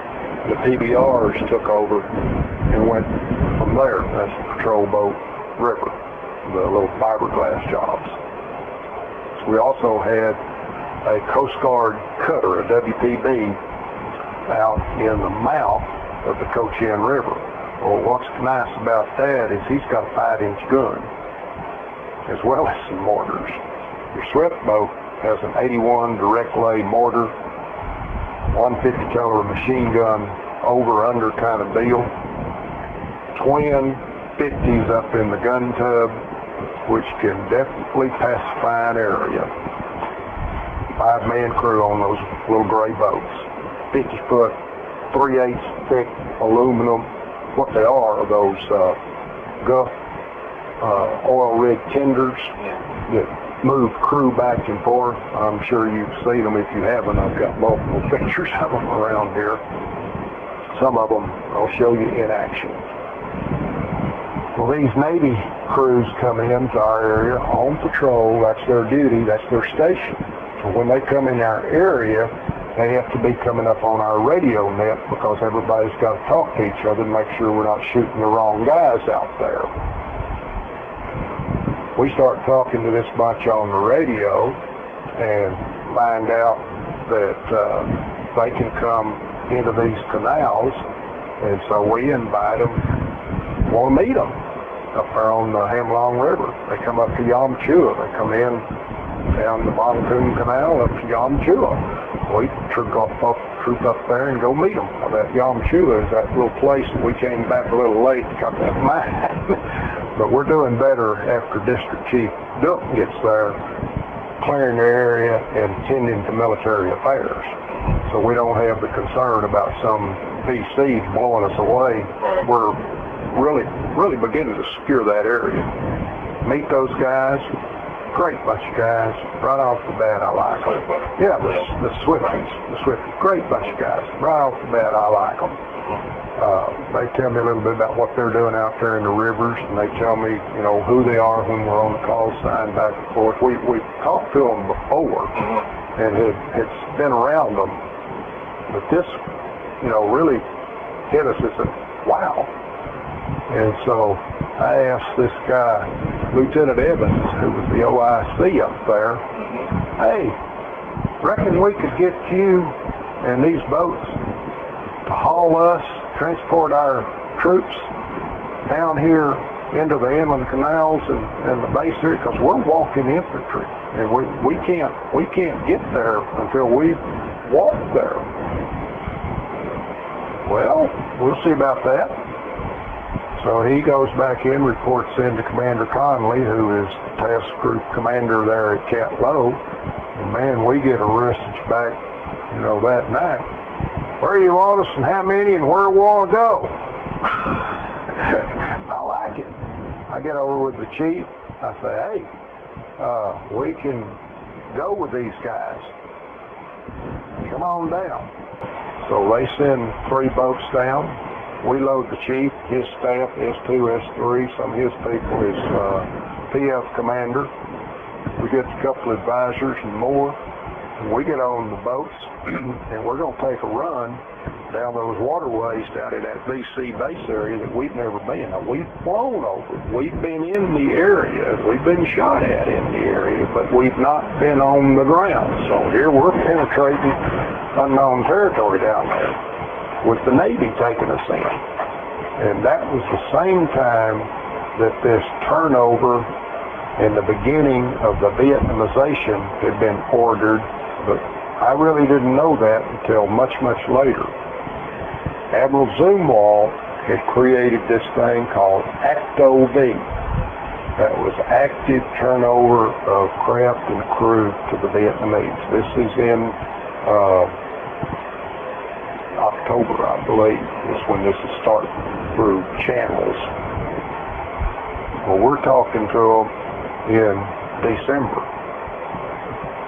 We get these Sea Lords, which was the code name, Sea Area, I'll have to look it up, I've lost it here, but it was the lakes, rivers, canals, and the barrier to control the infiltration coming not only from the sea, coming in from Cambodia. That's what they were doing. As a part of that, they moved the PBRs upriver closer to Cambodia because they were more suited to the shallower areas and the smaller canals. By doing that, they moved the PCFs further up the river where they could be. Well, they were now patrolling all of my AO in Phong Phu and on upriver past Eston. So they were in their area, and they call Phong Phu District the Phong Phu Secret Zone. Bad place. Well, we go in with the chief, we ride the road through the canals, we go through, execute, come back. He kind of likes what he sees. And we hit him up. Reckon we get troops, make a sweep. You know, these guys will take us down there, we make a sweep, they'll get fired. Oh, that's over. The area we're operating is beyond the range of our two 105 tubes that the Arvin artillery has down there, so there's a mark on how far that 105 will reach. Well, this is past, so you don't have any artillery support when you get in this area we're talking about. He agrees that if we can get the Navy, and the Navy says, man, where do you want us happening? When can we do it? So that starts this relationship of the Navy loading our PFs and RFs, regional force, popular force guys, which basically what we would call here in America, the regional force is a low priority, poorly equipped, not well trained National Guard outfit, local deal. The PF platoons are even more poorly equipped, little training at all, except for what you can give them as an advisor and what they pick up running around with the RFs. I refer to them as being like a sheriff's posse. If they were the local guys that were responsible, recruited from, and usually assigned back in their hamlet area or the next hamlet over, or they were local people that knew the country and the people that were in the area. Regional troops could come in from somewhere else, generally from within the district and the province, but not real crack troops. They had no offensive responsibility other than ambush patrols. They were defensive. They were to prevent something that the VC would do coming into the hamlet, stall them, fight them, hold them long enough so somebody could come help them. This senior advisor, Colonel Donnelly, had told me, you don't have any help coming from us. Remember that, Captain. Remember that. The regional guys, we only had one company, about 100 men. For duty, you might have 75 or 80. Too much country to cover. So we were in a real pickle to do the defensive part. And each of these units have a defensive night position that they must control. So you can't put them on a 5-day sweep operation because they've got to be back, hold it, or you've got to split some other force to cover while they're gone. So all your planning, Captain, make sure you can get them back for night defensive position. Well, how do you get them from where you are way up here when you've got to walk 15 kilometers, 20 kilometers just to get in the operation area? Swift boats. What was supposed to be happening was the Vietnamese junk boats. That's the Vietnamese wooden Buddha boats, we call them. They had American advisors with them also. And Tim Tom is just across the river on Ham Long on the north side of the river, which is the junk boat. Coastal Group 34. No way, Jose, are they going to haul any troops? They're scared, Tom. They wouldn't do it. Okay, advisor to advisor, we're over there. Come on, Sergeant, what's the deal here? What's going on? We need this guy to come do what he's supposed to do so these swift boat guys can do what they're supposed to do, which is escort, fire support, and communications. Transport is not their mission. But that's the only way we can to carry the fight to the base area. DC, district chief, is screaming, complaints up to the province chief. we're channeling stuff up through the visor, parallel information, a parallel reporting system. We have Navy personnel assigned to the province headquarters, a Navy intelligence officer called a NILO, Navy Intelligence Liaison Officer. So I'm passing information up to Jay Foster, Lieutenant Jay Foster, and visors over jump base are passing up, but still no help. So Commander Conley, his guys, these swift boats, we start loading them up. We start going in. We start making sweeps. They stand by, provide fire support, communications, relays, and extraction when we get through. That's beginning to work. We're beginning to push BC attacks away. We're beginning to see Vietnamese coming out of the refugee camps, moving back into the vicinity. Not down in this base area, but as you push away, here comes the backfill. We see people becoming industrious again. We see houses. We see schools. We see shops. We're seeing commerce. We've still got trouble on the Boncoon, though, because they control that BC Island. So we start attacking that big time, because we want to open that waterway. That's the lifeline in the Delta. Water is the lifeline. There's no road that you can get to Kinwall where we are. We get some help. We get the arming people involved, but one day we actually get the 3rd of the 60th Infantry out of the 2nd Brigade of the U.S. 9th Infantry Division, and Lieutenant Colonel Peters comes down there. We had launched an attack in there and had borrowed some troops from over at Bob Tree, the district right across the river from us. And our district chief was determined that he was going to open the Boncoon Canal. We got in there and we got into it. And so we start hollering for help. He's hollered up the line, and we have pinned down, or we have in contact, a significant force. And that's one of the requirements. Probably a good idea for me too. You want to show this all the academy.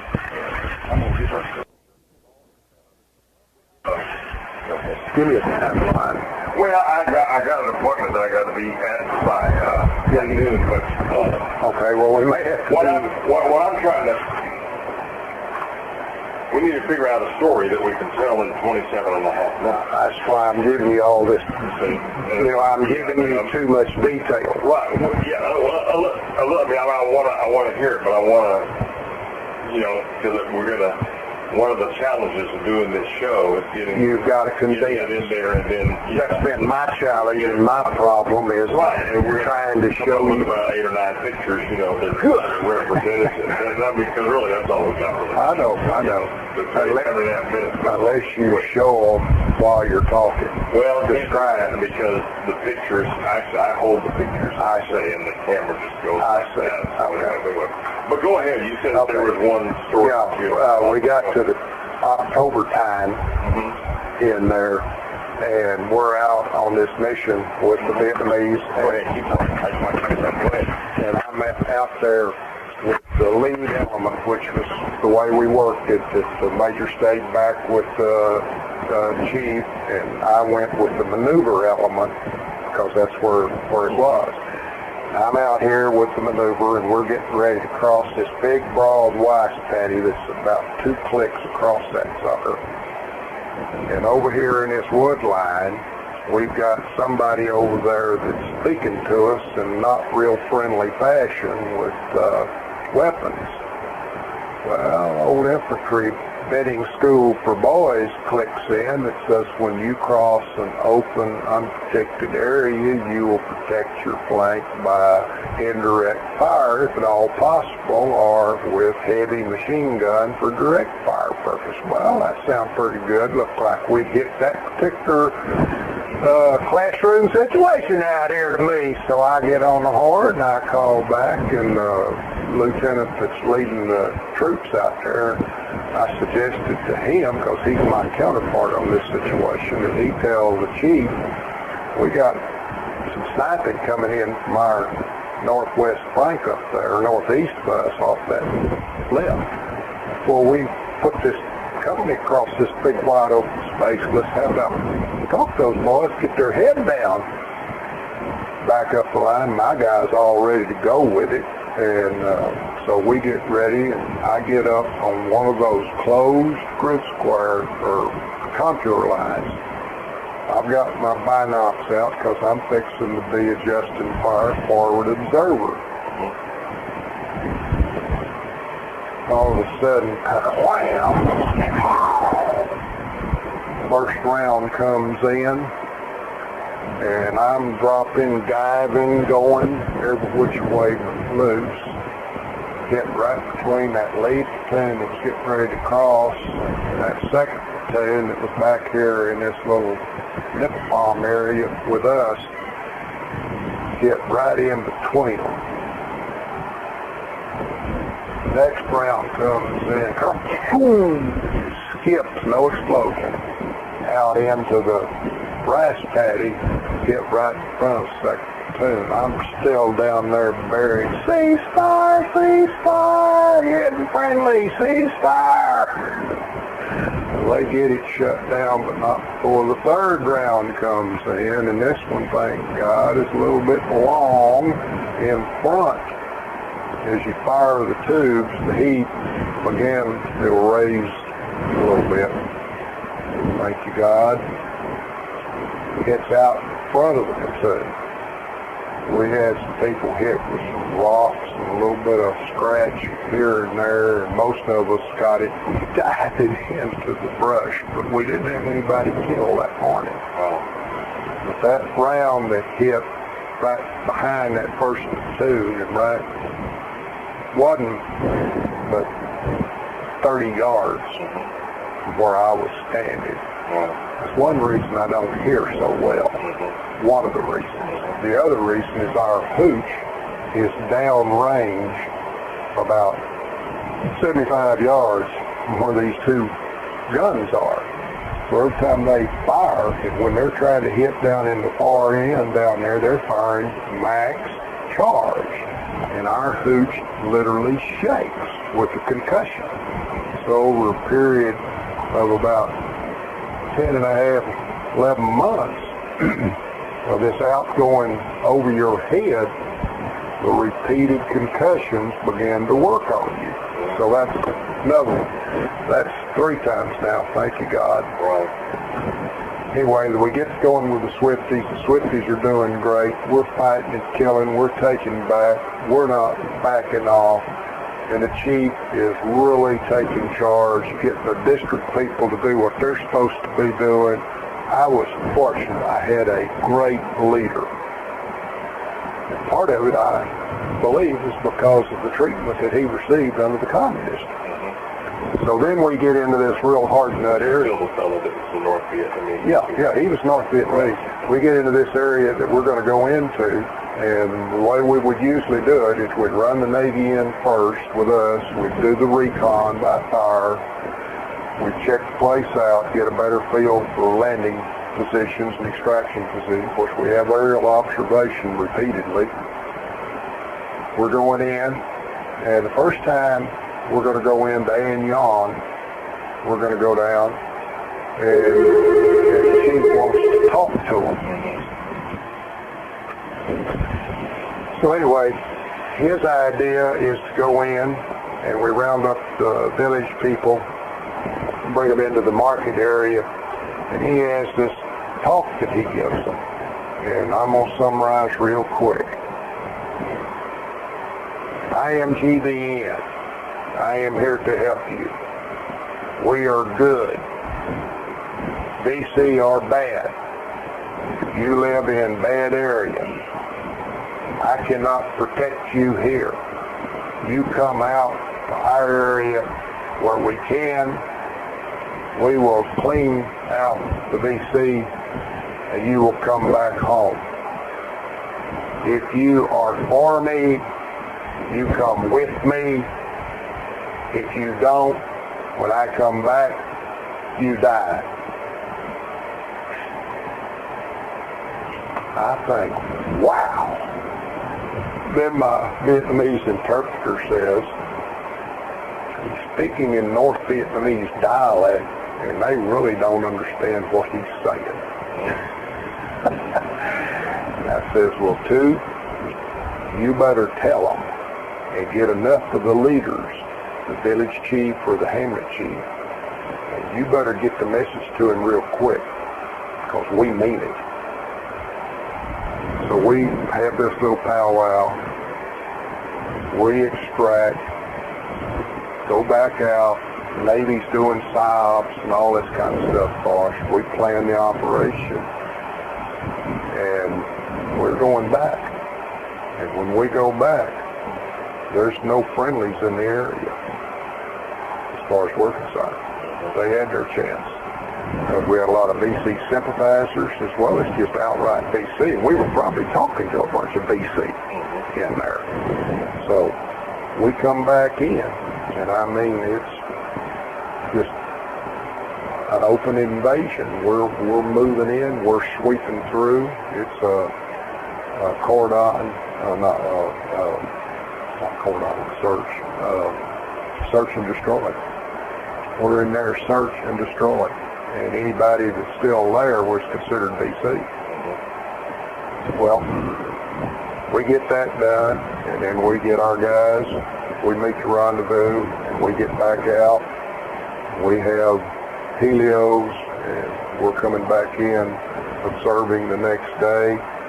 About a week or so later, the 25th, I think this went in on the 6th or 7th, I've got it over there. Of February. We come back in on the 19th of February. You better not be there. At the same time that this is going on, there's a little outfit called a SEAL operation that happens that night. The night of the Anion raid. The Navy sends us 6 boats, sends us 5, and as they pull up to Anwa, Palan, the dock, one of them gets a new mission, and they pull the 60 boat, or was it 37 boat? Anyway, one of them. They pull Bill Lanham off his boat. They pulled him off of the mission. Turns out later we learn he was the boat that inserted Lieutenant Bob Carey, Kerry, Nebraska, SEAL Team 2 in Tom Fong Village.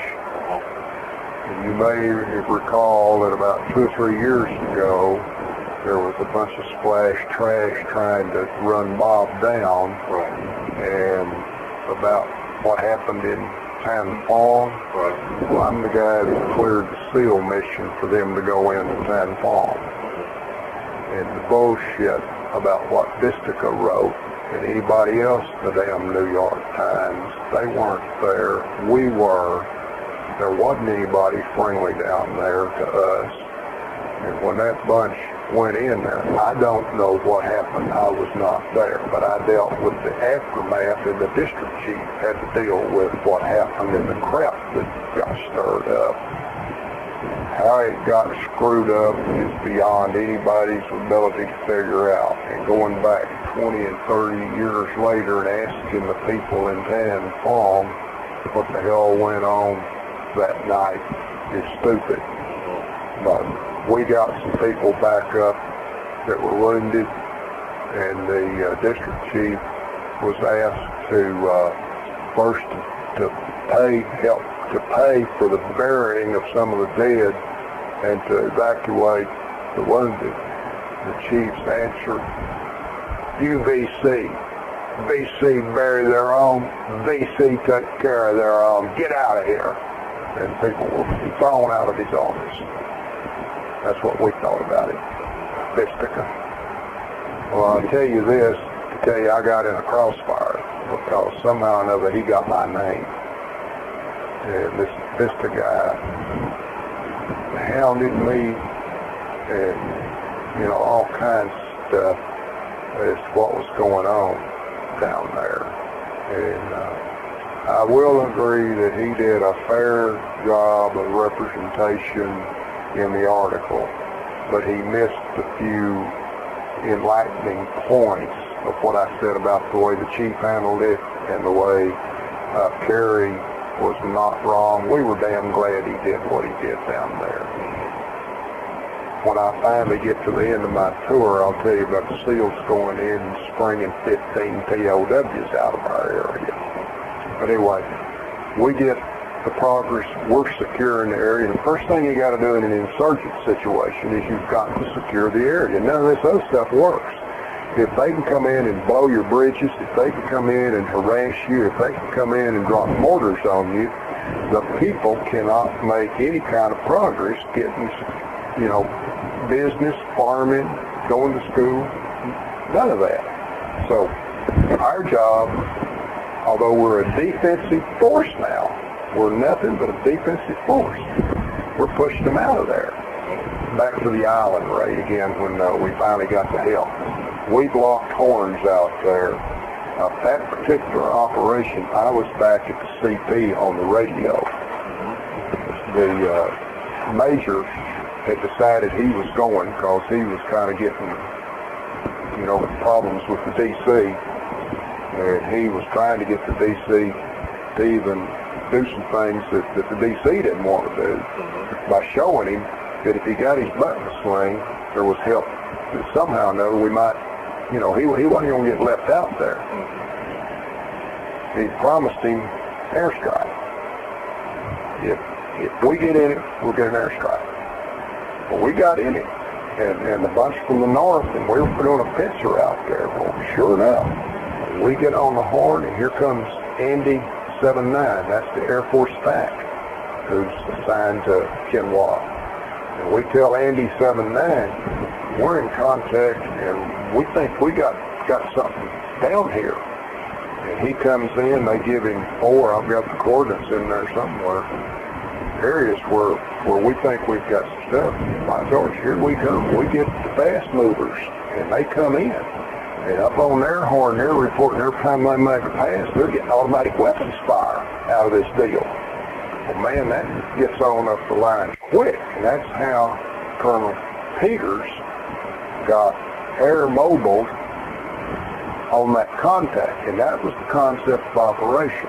Our defensive guys were supposed to go out, make contact, and try to hold contact, then pull back and let either the ARVN units, or in this case, this was the 3rd of the 60th American 2nd Division, or 2nd Brigade, 9th Infantry Division.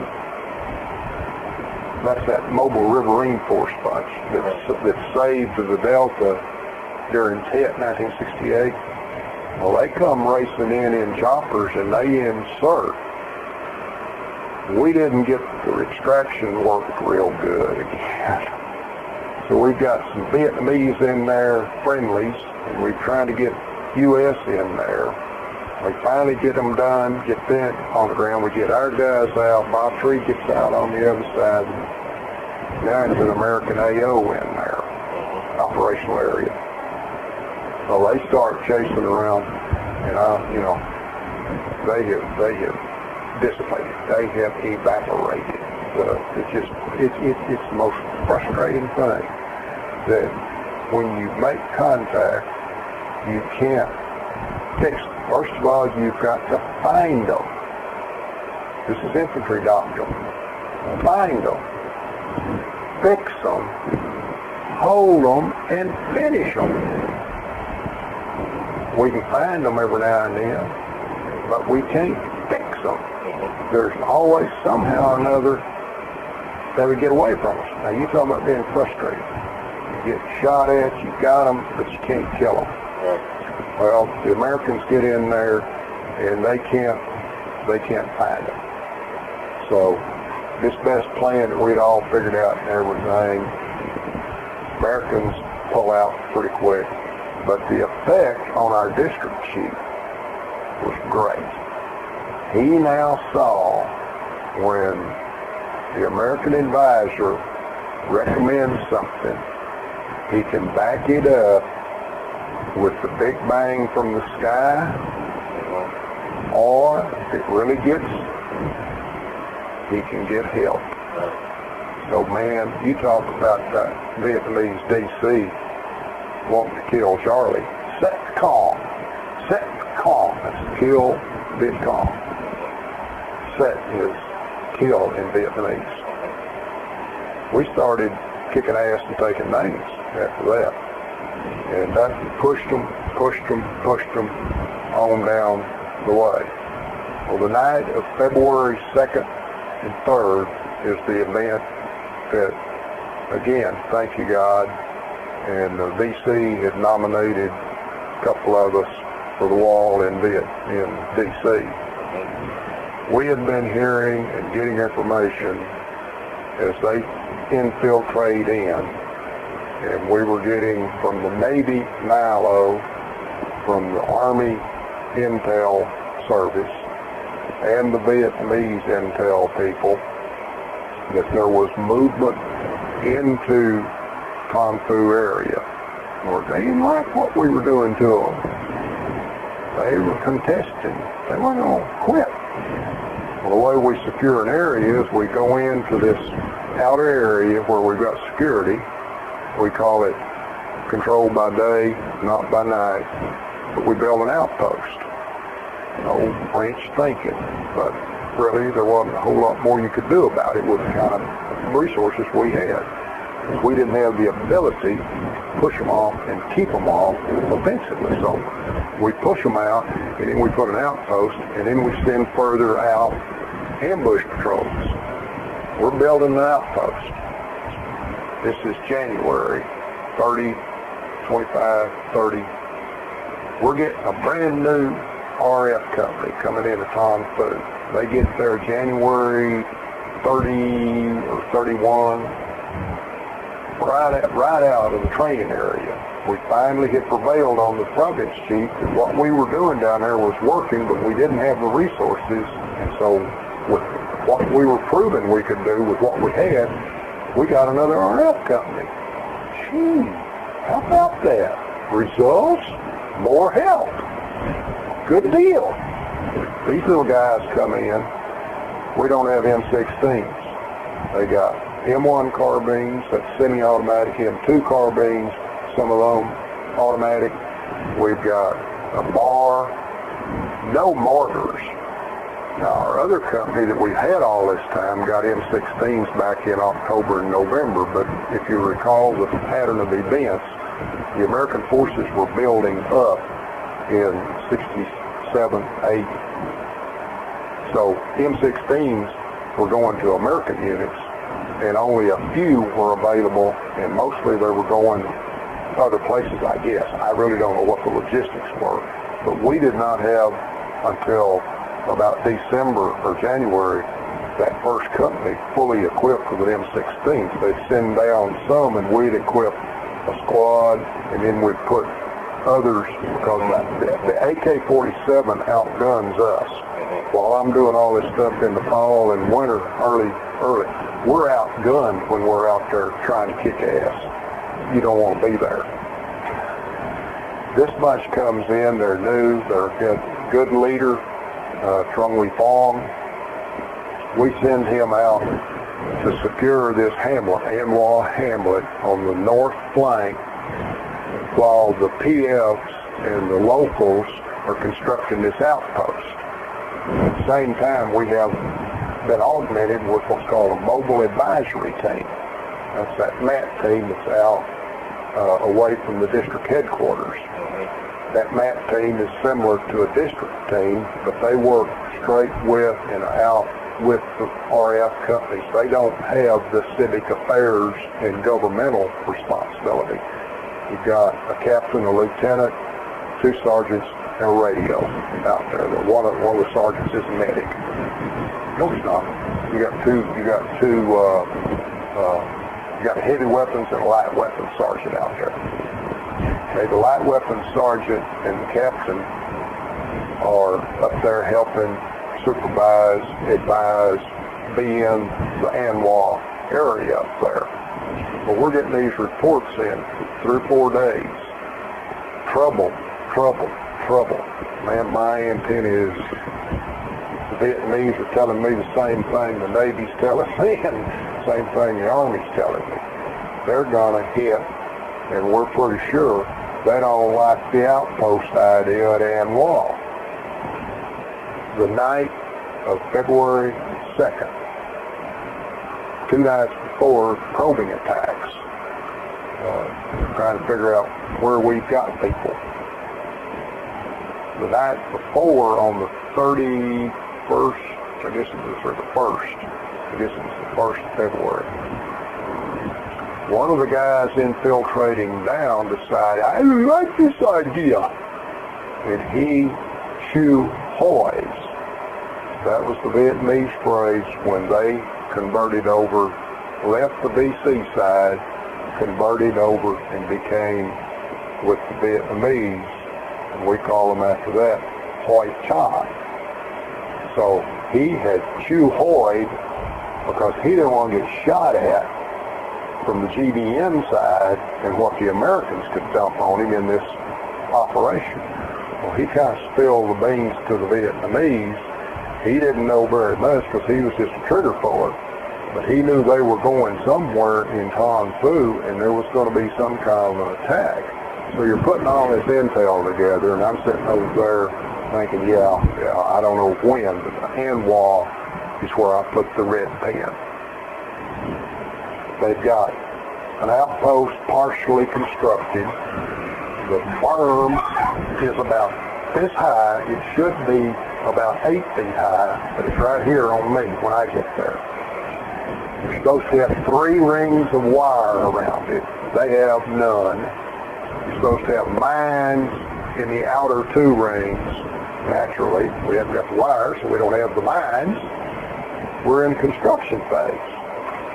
Got this sergeant out there, Sergeant Burnett, and Captain Kessler. They have taken the MAP-Team M60 machine gun with them to add to the firepower. Well, the night, February 2nd, the afternoon, Barnett goes off to relieve himself outside the area of the outpost. And on the way back, he slips on a rice paddy tack, and he either breaks or sprains his ankle. So now you've got an American infantryman that can't walk. Well, needless to say, walking infantry is what we are, and so a decision has to be made. And we have a 2-man rule, and especially in this situation, you're not going to leave one American out there. So you're either going to have to get both of them out, or you're somehow going to have to figure out, and it's getting late afternoon, you got to replace Sergeant Barnett out there.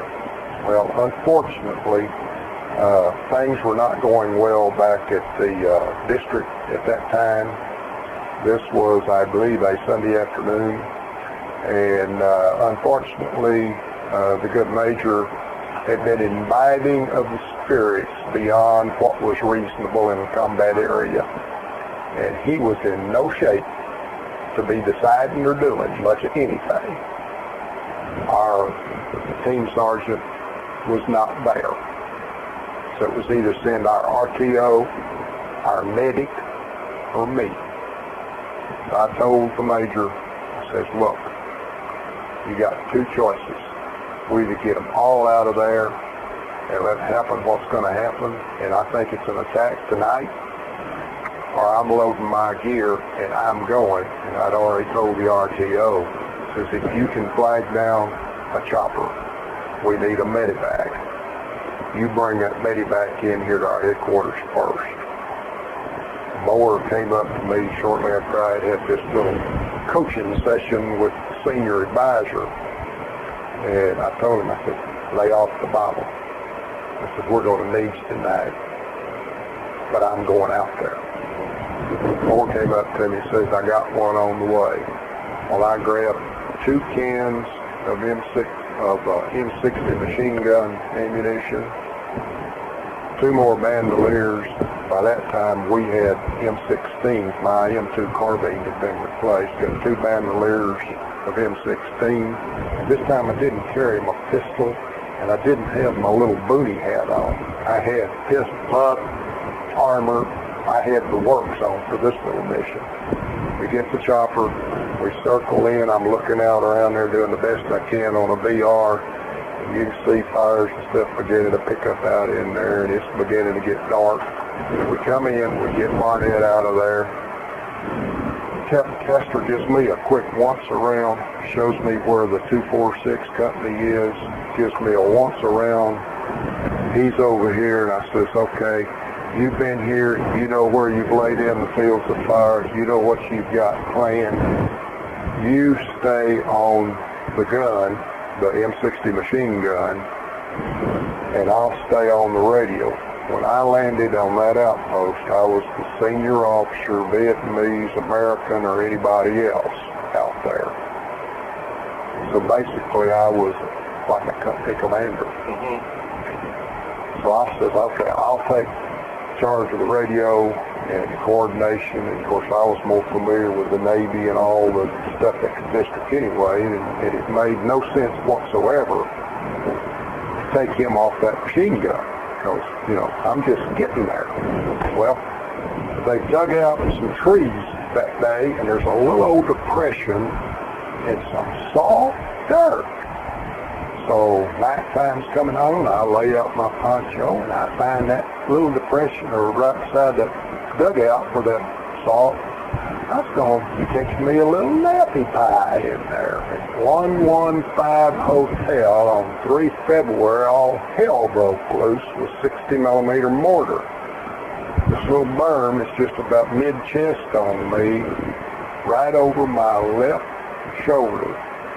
It's right on the top of that partially prepared mud berm, and thank goodness it was still partially prepared and wet, because the round sunk in a little bit, which caused the shrapnel and the explosion to go out in a cone that had been a hardened substance and hit on top. I don't know what would have happened, but that was loud, Doc. Again, I'm getting my ears ringing. Boom! Next round, boom! Right out in front of it. Boom! That little sucker's good. He has got us, and we're target correct. I'm grabbing the radio, I'm going over, and by that time, they have launched from the north an attack that's coming around on our north side. We think from intel, we've been told there's 400 or 500 that have infiltrated. The Vietnamese said it was 600 had infiltrated to reinforce that. We think American, Navy, everybody. I've got about 72 or 3 guys left in that RF company. We'd already had 3 or 4 of them wounded the 3 nights before, and people were sick, people were gone. But we had about 70 something over there. We had 26 in the PFs, brand new PFs in that platoon. Hadn't been battled, hadn't been fighting, except the squad leader and the platoon leader. 26, about 90 something of us, 400, 450, 500. The attack ratio on an attack is you want 4 to 1. Well, guess where Charlie had out there? He had at least 4 to 1. So this is coming on. We're shooting artillery, trying to shut down that mortar. I'm screaming on this radio, Uniform Sierra in contact. Fire mission, Uniform Sierra in contact. Anybody on this net? We need help, and we need help now. Off the channel, here comes Turkey Mare Hotel. Roger, can we assist? Give you the background real quick. The Navy is on patrol over there, a swift boat. We've got a good relationship. before this guy leaves Cat Low, one of the guys that had been running the missions with us is now the operations officer, Matt D'Amico. Matt grabs this ensign who's on his first tour with his first crew on his first mission. He grabs this guy and says, now listen, you're going to Tom Fu tonight. Those advisors down there, they're our friends. Don't you let anything happen to them. So that's his instructions. He doesn't even know where he's going. He doesn't know what river to cut in. So another boat that's going on down to Ben leads him in. And when he gets to the Cochin River, has to signal him, that's your patrol area. Yeah. Well, I don't know any of this until 26 years later, 25 years later, 26 when we meet in Washington. But there's a boat out there that answers my call. And I'm not sure who I've got, and it doesn't sound right. The name, the voice doesn't sound right. And I'm pretty familiar with all these guys, and I'm thinking, is Charlie got on this damn net? So I cut loose with some stuff that I'm just not real proud of, but it was Navy fluent French, and I'm not going to say it if you're recording. But I told him that I wanted identification, and I wanted it in the clear. Just who in the hell are you? He came back up on the horn, I'm looking for so-and-so. I said, good, can you get in position? Gave him the coordinates. Well, we're getting rolled in from the north. Well, the BC were not pre-organized that night because the other side that was supposed to be coming around to our south on our flank didn't get started when it should have. Something happened. I don't know what happened, but anyway, they're coming around. Next thing I know, we've got all hell breaking loose on this left flank over here. The 246 company is fully engaged. My PFs are taking casualties. That damn mortar is still working. We've got our artillery trying to shut him down. He's shifting back and forth. We weren't getting all of it. 246 is catching it. All hell breaks loose on the south of us out here, and they're rolling up my right flank. There's nothing down there except Captain Castor and the machine gun up there in this position. Just about the time they start rolling and closing within about a couple hundred yards of us, we're shooting some illumination out there. We can see them kind of moving through this open area. Guess what? Here comes the Navy. They have managed to get there, and that's a tale all in its own how the Navy got there, coming up through the fish nets and getting twisted and lost and turned and some other stuff that the Navy told me. But anyway, here comes that first round of that 81 mortar indirect fire and hit right smack in front of the front part of that lead element. And we must have got the leader with that first round because I gave them target correct fire for effect, and they started. A mortar is a dispersion weapon. It's not going to hit the same. It's hitting all of them. It was just walking off. I was adjusting them, moving them down that line. That mortar turned that attack into nothing but just a mass of confusion out there. And Kessler was laying everything he had out of that M60 down there. But that stopped them. Finally, we get control of the north flank and stop them up there. The whole thing, I find out later, is just, you can't believe what the Navy did, how it came together. They had to come off the river 4 or 5 clicks to close the range. At night, you don't leave the river with one boat, that's SOP. Ensign Bill Frankie didn't know that. First patrol, uniform Sierra in contact. Lieutenant D'Amico, don't you let anything happen. they come off the river. As they're coming into the canal, the Bon Quay Canal, another boat says, "Hey, don't you go ball to wall up there, there's a damn bridge down." And there is. You'll smash into that bridge, you'll kill everybody on that boat. Okay, Roger. This is Navy, I don't know any of this. I do know that the route that they're coming up after we find this out is through the VC infiltration area. Yeah. That route, they navigate and negotiate, and this is not friendly territory down there, to get to where they get to. They get there and they drop that round. Fire for effect. Ka-chook, ka-chook, ka-chook. They've expended everything, breaking up everything. Then I tell them, keep it coming. I'm still, keep it coming.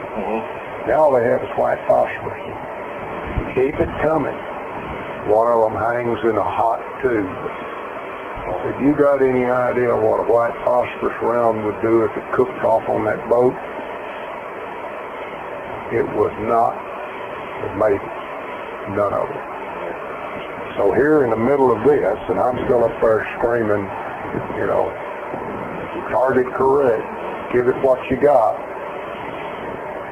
They're having to milk this hot round out of this tube. They get it done, dump it over the side. They're intermittently, they've been firing illumination rounds and HEs. They're out of HEs. They fire all of their white phosphorus. They emptied the mortar box. So I get the word, we've got to pull off station. We can't help you anymore. Roger, thank you. Another job. Yeah. They go off. Yeah. Being the happy-go-lucky guy that Bill is, he doesn't file any report. Nothing. So I'm chasing for 25 years trying to find out, 26 years, who was on the river. For all these years, I thought the river, it responded, the boat came out of the Ham Long River on the north, because there's no way you can get there off the Cochin. And I know boats don't come off the river. Not only that, Tom, there was a breeze, gentle breeze, but a breeze blowing out of the south to the north, carrying those rounds. That's number 4. Big time. Yeah, big time. Big time. So anyway, they get off. He doesn't file a report. You know what happened to us when we came back? We didn't talk to anybody. We didn't get together anybody. Finally, 1984, we have Welcome Home in Houston. I'm down in Houston. I'm trying to find a way, you know, anybody know any Swifties? Yeah, we're Swifties. Were you in the river? Were you in Tom Poo? February 3-2. Anybody know? Wasn't us. Wasn't us. Wasn't us. I go to a River Ring convention. Same question, trying to find any Swifties. No, wasn't me, wasn't us, wasn't us. Keep going, can't find anybody. But finally, I do manage to track down Keith Evans. He's now a retired Navy captain. But through the Navy system, if you'll write a letter, and same way with the Army, if you'll write a letter to who you're looking for and send it to Navy personnel, they will send your letter to the sailor, and then if the sailor wants to answer, it's his call. Well, Keith did.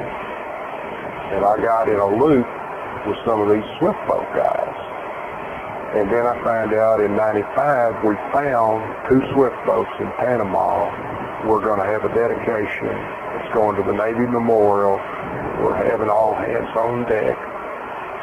Washington Navy Yard in June of 1995. Well, by this time, now this is February 2-3. On March 1, this bright little blonde over here was born back at Reese Air Force Base. And I don't meet her until in July when I get back out of Vietnam. But she is in graduate school at George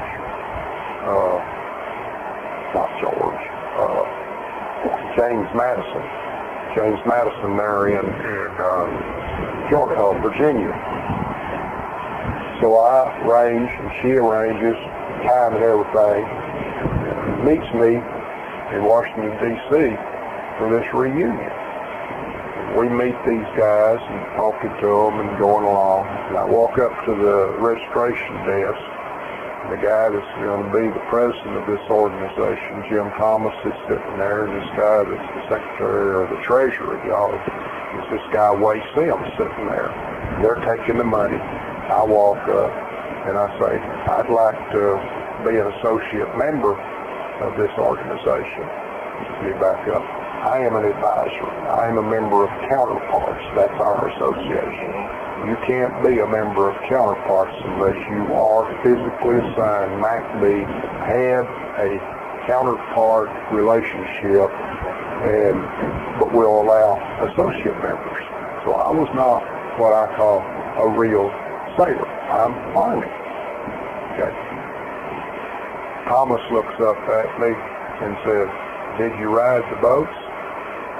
I said, "Well, I accompanied as an Army advisor with the Vietnamese, and I ran Sea Lords up and down Tom Phu." And Way Sims says, "You rode the boats in Tom Phu?" But he had been in Cat Low, which was our support group. Says, "You rode the boats, you're one of us." So you're a member of that, huh? I'm more than a member. I am more than a member. I'm damn proud of it. Just both folks said this. I mean, That bottom line.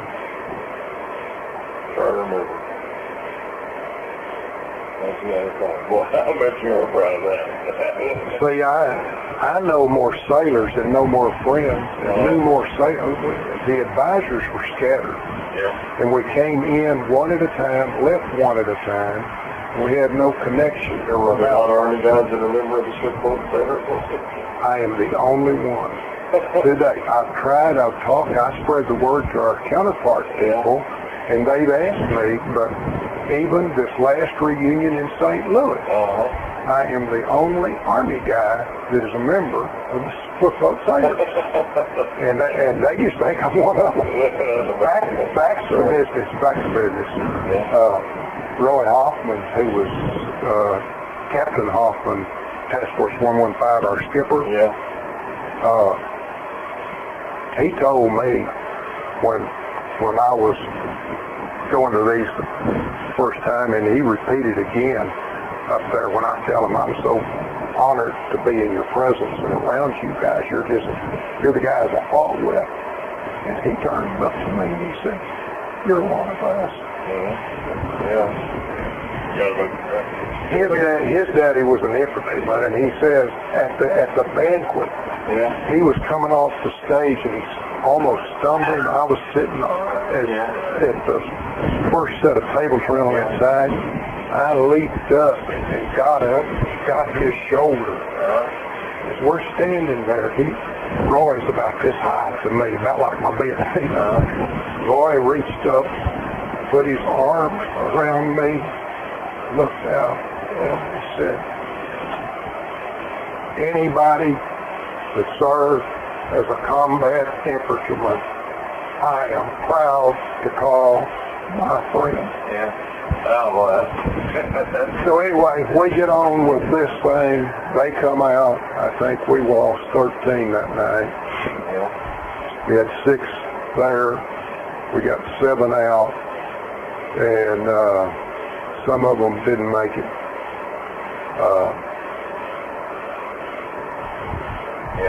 That 246 batch, that event cemented my advisory, Koban, camaraderie, battle buddy, warrior relationship with those guys. And from then on, there was a big argument between the two companies who got to have Captain Marion go with them. And I've got some pictures here. of those guys. They wanted their pictures made with me. February the 8th, we had this big deal back at the headquarters party for the 246 company. They wanted us over there, and man, you know, I was one of them. Yeah. So that 246 was the no. 246 is the RF, the brand spanking, hadn't been tested with M1 carbide. The ones that were on the company that was on my north flank. Yeah. The Vietnamese troops that was out there. What was the name of the swift boat outfit? It is Coastal Division 13 at Catlow. Coastal Division 13 out of Catlow. And their call sign is Perky Bear and Perky Bear Oscar, Perky Bear Hotel. Depending on which patrol area, which patrol area there, it's either the golf patrol or hotel area. But anyway, this was the hotel area that answered the call. Back to that meeting. They signed me up. We go through the whole meeting, going through everything. We dedicate those little boats out there, and you can't imagine the feeling when I stepped on PCF2 and felt that boat roll under me. And they let us run up and down the river with it. The Navy brought them up. And a bunch of the guys, the Navy, DC-95, were first reunion. Call it the last river run. And these guys formed up a crew of Thrifties, went down to Little River in Virginia, got the boats, loaded them up, and came up the coast and up the Potomac to the Washington Naval Yard. Well, now that's an old story too, but they've got the twin 50s up there, the real things. And they've got the mortars on the back and the 50s and the real things. And somebody didn't tell the DC patrol they were coming.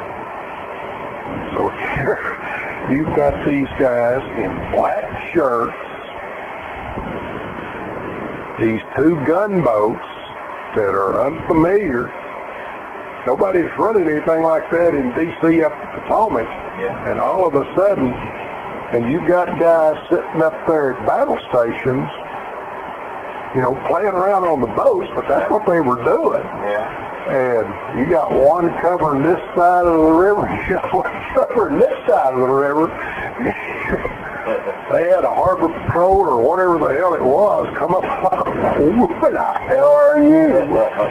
So anyway, that was the story. But when we were out running, and Ray Lee was with me, and some of the guys, so we have a great reunion. We're getting ready to go home Sunday morning. Everybody's packed. Everybody's loaded. I've already got everything out yonder in the car. And we're walking through the cafe area there. There's a place on the back side near the wall where a couple of us could sit down, and this bunch of sailors is sitting there. So I come up. By any chance, anybody here, can we join you? Sure, go ahead. First thing, were any of you on the night, 2-3 February, in Tom Fu, this is 69, supporting an outpost, uniformed Sierra in contact, we need help, and we need help now. No, wasn't us, no. Wasn't me, no. Wade Sims, the Frankie. Bill? Weren't we in Catlow in February before we went to Antwerp? Well, yeah, I think it was. I mean, this is Frank. He is a great guy, absolutely fantastic, but he's almost scatterbrained, but he gets things done. So they talk, and he says, you know, that's right. Says, so we made a patrol down there right after we got there, that first patrol. Was it Tom Fu? I said, patrol area golf or hotel, Hamlong River, Cochin River. And I said, do you remember this fluent French that I'm not going to repeat? explaining your pedigree and everything else and a few others? Yeah. And he starts talking, and I give him the comeback. He gives me his comeback. And we repeat this radio transmission, and I say, "Sure, the man I was talking to." And Way Sims says, "I think you're right. Isn't that the one that we did this and got caught in the fish nets? Isn't that where we had the hang fire?" Bill says, "Yeah." And I says, "You're who I've been looking for 26 years to say thank you." I race out to the car, get that chart, lay it out on the table. Here's NY Outpost. How the hell did you get there? I thought you were in this river. No, we were south of this river. Here's how we got there. I said, "You couldn't have. That was CC infiltration area." We did. This was Father's Day Sunday. 95. Yeah.